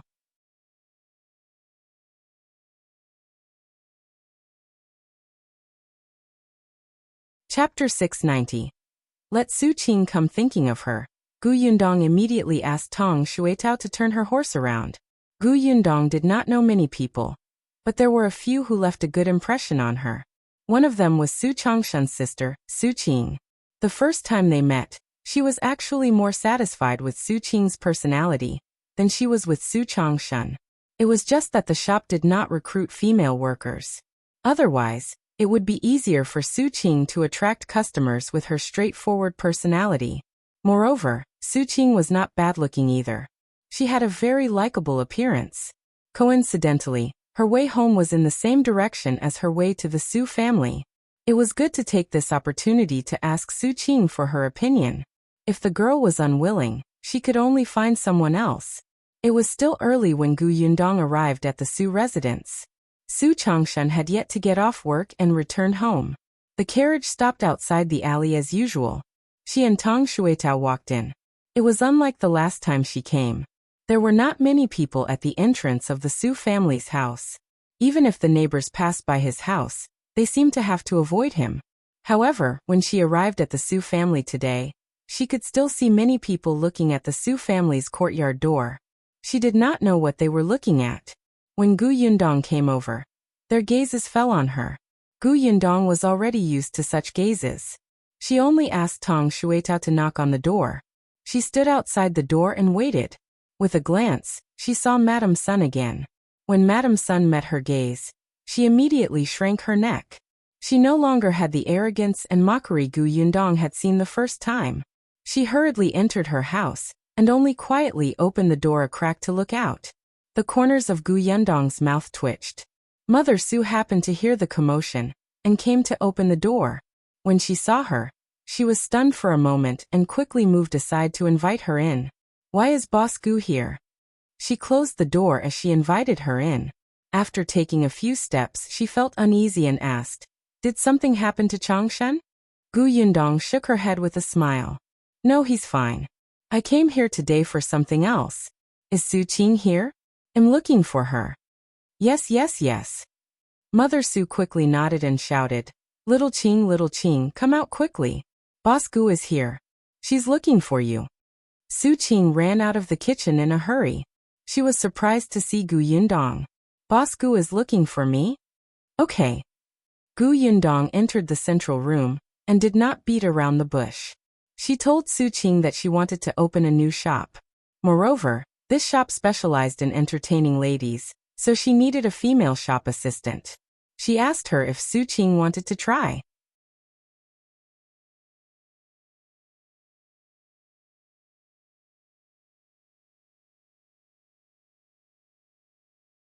Chapter 691. Exalted. Su Qing immediately swallowed her saliva. She felt that the next step was the main point. Gu Yundong's expression became more serious. "I won't hide it from you. This shop doesn't belong to me alone. I opened it with 2 other people. One of them is Madame Dai's wife, and the other is the eldest daughter of the Nie family." Mother Su was speechless. Su Qing. Madame Dai? Eldest Miss Nie? They felt that there was something wrong with their ears. Although they had long heard from Su Changshen that Madame Dai and Miss Nie had visited to celebrate the opening of Gus, they had never thought that these 2 people would actually cooperate with Boss Gu to open a shop. How capable was this Boss Gu? "You didn't hear wrongly. It's indeed them," Gu Yundong said. "So, you're not the only one working in the shop. There are also people hired by Madame Dai and Miss Nie. And you're the only one I have." Su Qing's expression instantly turned solemn, as if she felt a huge responsibility. Gu Yundong smiled when she saw this. "There's no need to be so nervous. I'm telling you this to make you fully aware of the situation. Mr. Dai and Miss Nie are easy to get along with. They won't make things difficult for you, but I don't know the people under them. I don't know their attitudes either. You have to adjust your relationship with them. But I hope you understand that even if they're Madame Dai and Miss Nie's people, you are not inferior to them. There's no need to curry favor and bow down to them, but you have to grasp a balance. If they bully you, you don't have to hold it in. You have to counterattack when it's time, understand? I don't want my people to be cowards." Su Qing thought about it, and could roughly understand what Boss Gu meant. Therefore, after a while, she nodded and said, "I understand. I represent you. If I'm too strong-willed, I'll make things difficult for you, but if I'm too cowardly, I'll make others look down on you. Miss, don't worry. I won't be bullied, but I won't be inflexible either." Gu Yundong raised her eyebrows. This girl was a perceptive person. Actually, in the beginning, she wanted to look for Lan Hua because she was smart. Perhaps she was still a little girl who lived in the countryside and did not have enough knowledge, but as long as she was nurtured well, she would have no problem at all. But now that she saw Su Qing like this, she felt that perhaps she was more suitable.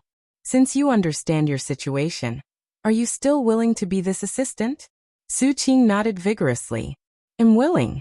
Thank you for giving me this opportunity. I won't let you down." Gu Yundong stood up. "All right, since you're willing, you can come over tomorrow. Stay by my side for a few days. I'll teach you some communication skills."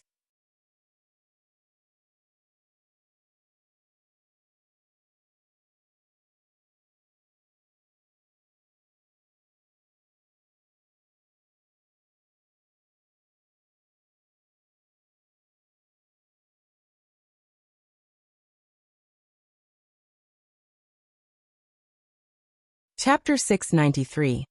Su Qing's conduct. Although they had said that she should at least arrange for 1 employee, they did not expect Gu Yundong to really only find 1 person.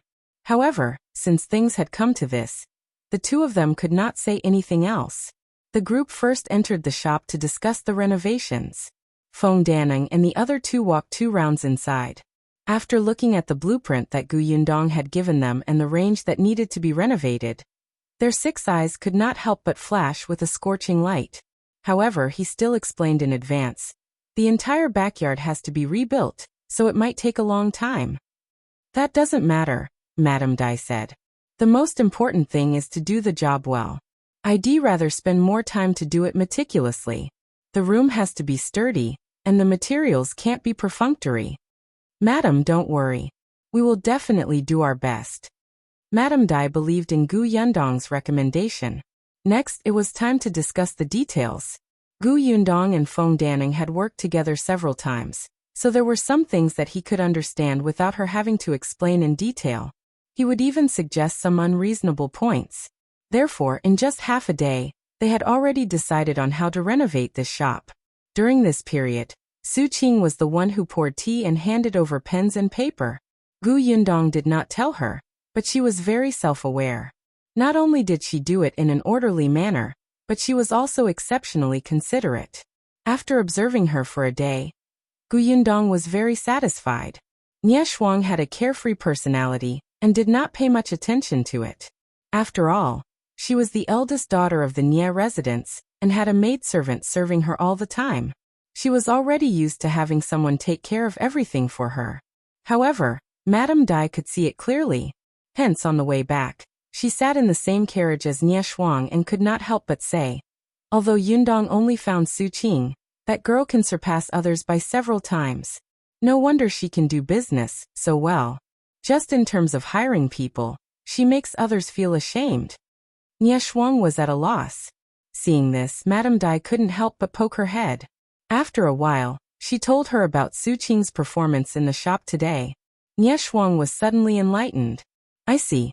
In that case, the person I chose is really too different from Su Qing. I was thinking of bringing her over to show you tomorrow. Now that I hear you say that, I think I have to change people. Nie Shuang's thinking was quite good. If she had to hire someone, she would choose the servants' children. Their indenture was in her hands and they could be trusted. After returning yesterday, her mammy had recommended 2, and so did her maidservant and 2 sisters.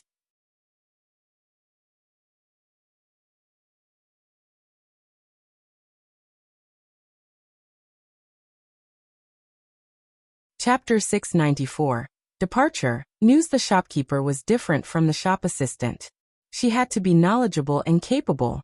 When she saw those madams and young ladies, she had to be neither servile nor overbearing.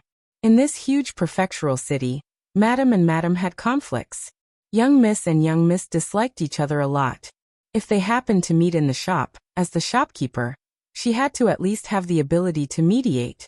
At the same time, she had to have management skills, literacy, and etiquette. Most importantly, unlike the male shopkeepers in ordinary shops, there were too few experienced female shopkeepers. At the very least, there was none in the shops under Madame Dai's own name. Sigh, my head hurts. Gu Yundong also knew that the 2 of them were having a headache. After all, she had deliberately brought Su Qing over today. She more or less understood what the criteria for workers were for Madame Dai and Nie Shuang. It was obvious that they would definitely choose someone close to them. Even Gu Yundong herself would subconsciously choose someone she had a good relationship with. However, although the people close to him were trustworthy, it still depended on whether they were suitable. Gu Yundong had taken a share of this shop. If she wanted to do it, she had to do it well. She believed that Su Qing's trip today would be very effective. Gu Yundong sent Su Qing to the entrance of her alley before bringing Tong Shuetao home. When she entered, Xiaoqing Yuan happened to be at home. At this moment, he was sitting in the central room and standing in front of Zhou, as if he was talking to him. When Gu Yundong approached, Zhou finished speaking. However, Xiaoqing Yuan frowned slightly. Gu Yundong was puzzled. What's wrong? What happened? When Xiaoqing Yuan saw her, his expression instantly improved. He only said, "There's something going on at the manor. I'm afraid I'll have to go over tomorrow, and will only be back in a few days." Manor. Gu Yundong remembered that Xiaoqing Yuan had bought a manor not far from the Xuanhe prefecture. Although it was not very big, the title deed was given to her. It seemed that ever since Xiaoqing Yuan bought this manor, he had never gone there again. What happened? Is it very troublesome? Xiao Qingyuan shook his head. It's not troublesome. It's just that there are some things that I need to confirm personally. I originally wanted to bring you along to take a look when you're done here. In any case, it's not far from the Shuang prefecture. There are plenty of opportunities. Xiao Qingyuan nodded. I'll leave tomorrow morning. As he spoke, he glanced at Tong Xuetao and Zhou. Before Tong Xuetao could react, Zhou cleverly pulled her out. There was no one in the central room.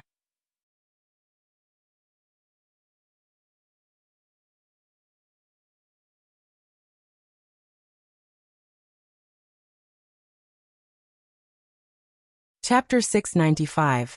Inventory Emergency. The goods sold too quickly in the prefecture capital. There was still a lot of stock in the workshop, but now more than half of them are gone. Tong Ping showed the inventory list to Gu Yundong. Ever since the shop opened in the prefectural city, the workshop has not rested, but the stock in the warehouse is still decreasing. In other words, they were short of manpower. Gu Yundong also knew that there were many rich people in the prefecture capital. Their purchasing power was too shocking. Although she had limited their purchases, it was useless. There were even people who protested. Gu Yundong had originally planned to go back and start expanding the workshop after the shop was opened. Unexpectedly, Mr. Dai and Shuang suddenly wanted to open a milk tea shop on a whim. However, these two people did not know much about this aspect, so she had more responsibilities. She was occupied and delayed. However, she had already completed all the things she needed to do in the past 2 days. The renovation of the shop, the selection of the shop assistants, and other trivia could be done by Madame Dai. It was indeed time for her to go back to Yongfu village to take a look. Gu Yundong accepted the list and expressed that she knew what to do. She said to Tong Ping, "I'll go back as soon as possible. Tell Tong'an to recruit a group of people first. I'll screen them when I get back." Last time, it was Tong'an who went through the first round of the interview first. At that time, he was still very nervous. This time he should be much more proficient. Gu Yundong intended for him to be fully in charge of the workshop in the future. Since she was not around this time, it was a good opportunity for him to gain experience. Tong Ping immediately agreed. They did not stay in the prefectural city that day. As they had an appointment with someone to purchase the fruits, they left the Shuang prefecture before the city gate closed. Since Gu Yundong was planning to go back, she had to settle many things first. Su Qing had been by her side for 2 days. Gu Yundong was no longer worried about her. She only asked her to go to the shop more often after she left. Occasionally, the girl could also go to Gus to see how her brother treated customers as a shop assistant. It was always beneficial for her to read and learn more. It was no longer a problem for Feng Danning with the blueprints. Other than the 2 carpenters who followed him, he also hired a few more people. They were people he had met in the prefectural city previously. They had a good relationship and were skilled. Gus had also stabilized. With the deterrence on the first day of business, basically no one dared to come and find trouble. On the other hand, the next day, she went to look for Madame Dai and Shuang to say goodbye. The 2 of them were very reluctant. They had not even given their shop a name, and the helpers they had chosen had not been introduced to Gu Yundong. The cook's skills were not very good, and they felt that there were still many questions that they had yet to figure out. Now that Gu Yundong was leaving, they felt inexplicably flustered. Gu Yundong's face darkened. She thought to herself that returning to Yongfu village at this time was indeed the right decision. If she continued to stay here, she would probably have to decide everything in the shop. Didn't they say that they would pay money and do everything? Gu Yundong felt that it was necessary for her to nurture their ability to be independent.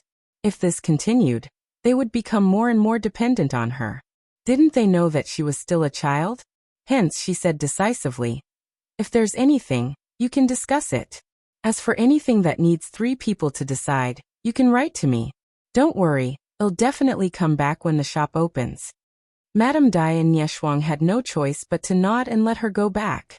Gu Yundong heaved a sigh of relief. In the end, she bid farewell to her parents and sister. If you find any errors, ads pop up, ads redirect, broken links, non-standard content, etc., Please let us know report so we can fix it as soon as possible.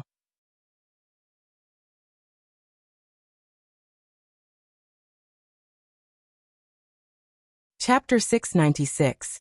Clothes-making vacation. Gu Dajiang was fine.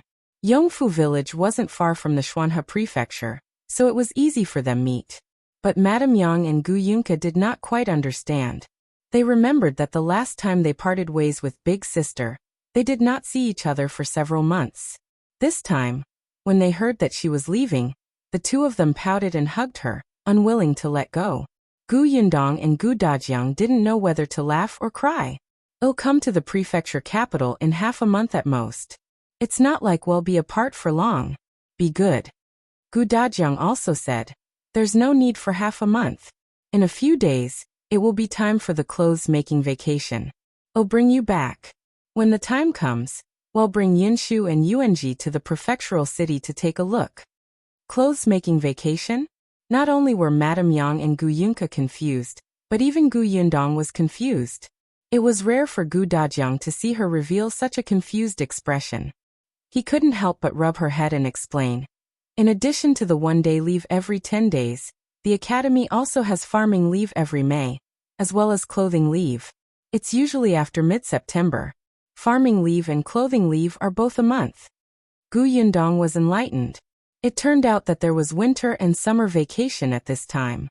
Gu Dajiang said, "However, the holidays aren't long. Students whose homes are too far away usually won't go back. Our family is close, and the round trip isn't long. It's not a problem for us to return to the village. However, I originally thought that since I had just entered the school, I needed to study harder in the academy. I'll just take the clothes-making vacation for 10 days. In any case, Yinshu and Yuanji can come over during the holidays. Our family can still reunite. Now that I think about it, it's not enough." After all, not all of Yundong's matters were in the prefectural city. Gu Yundong understood. Gu Yundong would not give any more opinions on matters related to studies. Anyway, her father knew what he was doing and he could decide how much rest he wanted. She just turned around and said to Madame Yang and Gu Yunke, "You heard him. It's just a few days later. When the time comes, not only will you be able to see me, but you will also be able to see Yunshu and Yuanji." Only then did Madame Yang and Yunke let go of her, but they had already begun to count the days seriously. After everything was settled, Gu Yundong took Tong Shuitao and drove the carriage towards the city gate. Tong Shuitao pulled the reins and asked, "Miss, since we're going to meet in a few days, why don't we just bring Madam and second Miss back to Yongfu village?" Gu Yundong leaned against the wall of the carriage and looked at the bustling crowd at the city gate.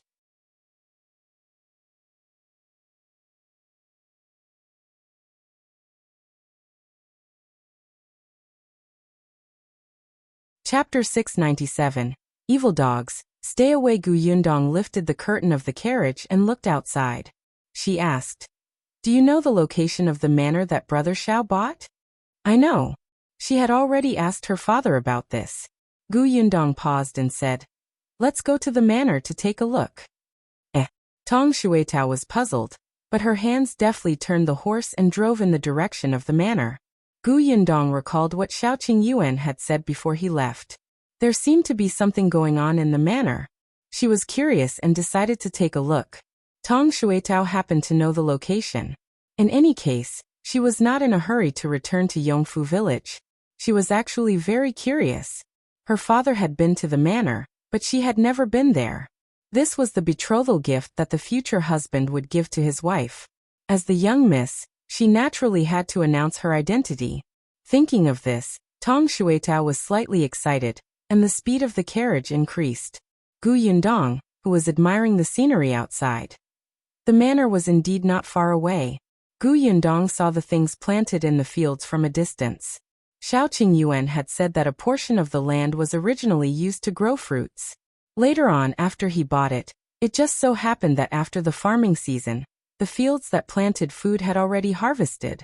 He instructed them not to plant food, but to plant fruit trees and medicinal herbs. Many tenants were unwilling, but Xiaoqing Yuan had always been decisive. If they didn't agree, he wouldn't rent it to these tenants. Originally, when the farmstead changed owners, The previous contract between the tenants and the original owners had already been broken. Even if Xiaoqing Yuan replaced all of them, no one would dare to say anything. Only then did the tenants not dare to say anything.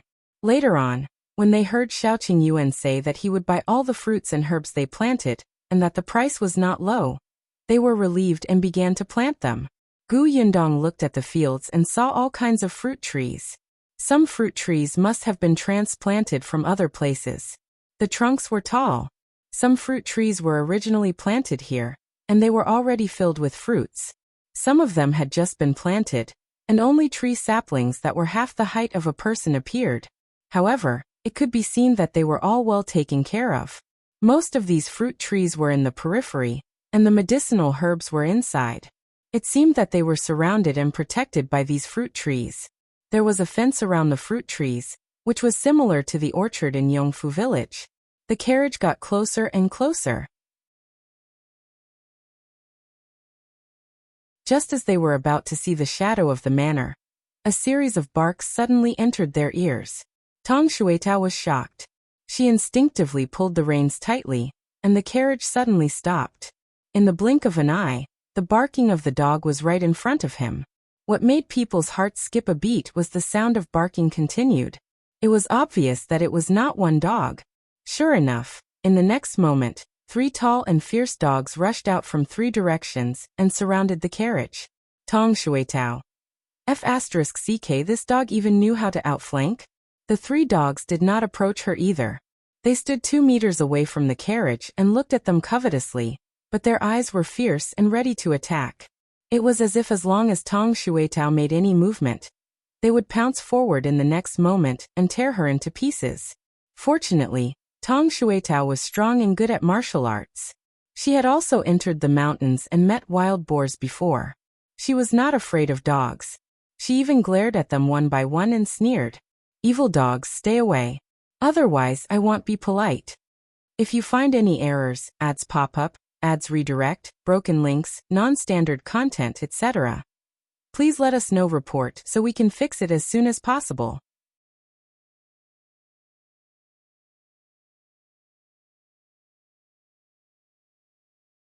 Chapter 698. They are very cute. She had just finished speaking when Gu Yundong slapped the back of her head. What evil dogs! The 3 dogs are clearly guarding this herb orchard loyally. They're loyal. Don't scare them. I scare them? Miss, did you get the wrong person? Not only her, but a young man who had just run over from behind almost fell to the ground when he heard this. Gu Yundong heard the commotion and looked up to the side. He saw a 20-year-old youth walking over with sweat all over his face. The 3 dogs should be under his control. After he came over, they quietened down and stopped barking fiercely. The young man walked to the front of the carriage and looked up at them. He asked, "May I ask who you are? What are you doing here?" Gu Yundong was still thinking about how to introduce herself when she heard Tong Shuitao jump down from the carriage and say, "My miss is the new master of this manor. Naturally, she's here to inspect the manor." Gu Yundong was speechless. Wasn't this introduction a little shameless? The young man was speechless. Should he let the dogs bite them? He had heard of people who came to find trouble and pretend to be acquaintances, but he had never seen anyone directly come to pretend to be his master. The 2 women probably didn't know that the boss happened to come to the manor yesterday, right? Seeing that the young man was frowning and seemed to be about to release the dogs to bite someone, Gu Yundong explained more clearly. Xiaoqing Yuan is at the farm, right? We're here to look for him. Only then did the expression on the young man's face relax. She knows the new boss. Then she shouldn't be here to do bad things. Who are you people? My name is Gu Yundong, and Before she could finish speaking, the young man's eyes lit up. You're Madame Dong? You know me? The young man nodded repeatedly. No, I don't. Then why are you nodding? But the boss said that he has a fianca copyright with the surname Gu. Tong Shuitao secretly whispered into Gu Yundong's ear. Miss, your future husband is afraid that you will run away. You haven't even come to the manor yet, but he introduced you to the people here. There was no need for her to say anything. Gu Yundong's heart was warm. She looked at the young man. Xiaoqing Yuan came to the manor yesterday, right? Can I go meet him now? Of course. The young man was even more certain of her identity when he saw that she knew about the boss visit yesterday. He called out to the 3 fierce dogs and told them to continue guarding. Then, he came over to hold the reins of the carriage and led Gu Yundong inside. As he walked, he introduced, Big Black and the others are actually very obedient and intelligent. With them guarding the orchard here, no one dares to come. Previously, a few people wanted to steal fruits, but they were surrounded by Big Black and the others and almost peed their pants. As he spoke, he felt that she was a little vulgar. How could he say that they peed her pants in front of Miss? The young man quickly laughed dryly and said, In short, Big Black and the others were just afraid that you're bad people, Mississippi. They didn't mean to scare you. Gu Yundong could tell that he was afraid that she would be frightened and cause trouble for the 3 dogs. She smiled. I can tell that they are indeed very cute.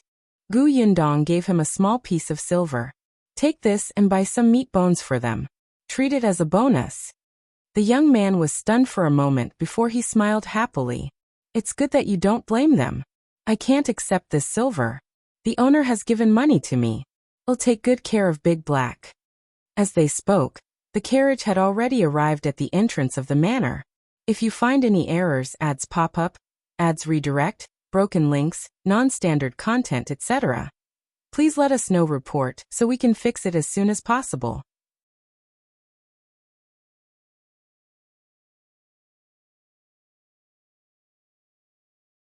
Chapter 699.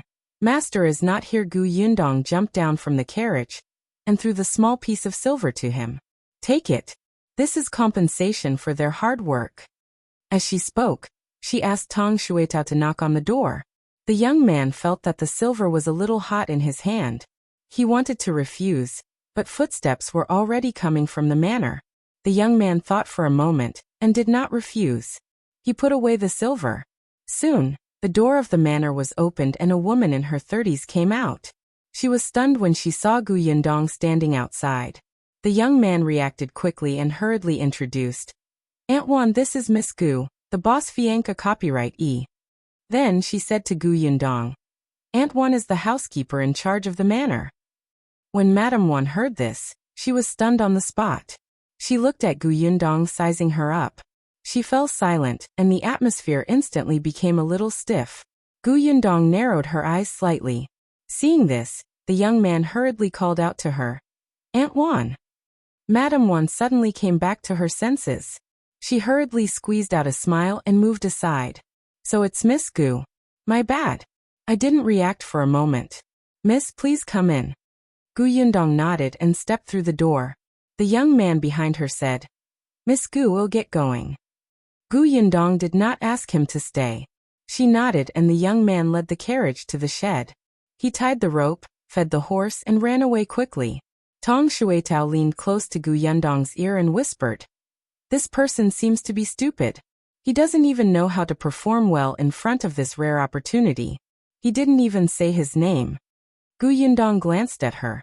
Little Tao, you actually have the cheek to say that others are stupid? If we want to know his name, we can ask someone else. Madame Wan led the way and did not hear their conversation.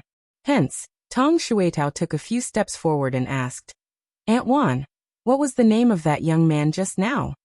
Aunt Wan hurriedly said, That's Yuan Cheng from the Yuan family. The Yuan family is a tenant in the manor. Yuan Cheng has been naughty since he was young. He raised a few dogs that are especially fierce, so we don't dare to approach them.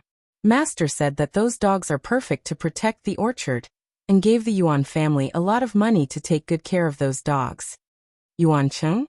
Tong Shuetao got the information she wanted and returned to Gu Yundong's side. When the 3 of them entered the courtyard, Gu Yundong took a closer look at the manor. Although Xiaoqing Yuan said that the farmstead was small, it was still much bigger than her house in Yongfu village. The so-called small was only relative to those big farmsteads. They walked inside.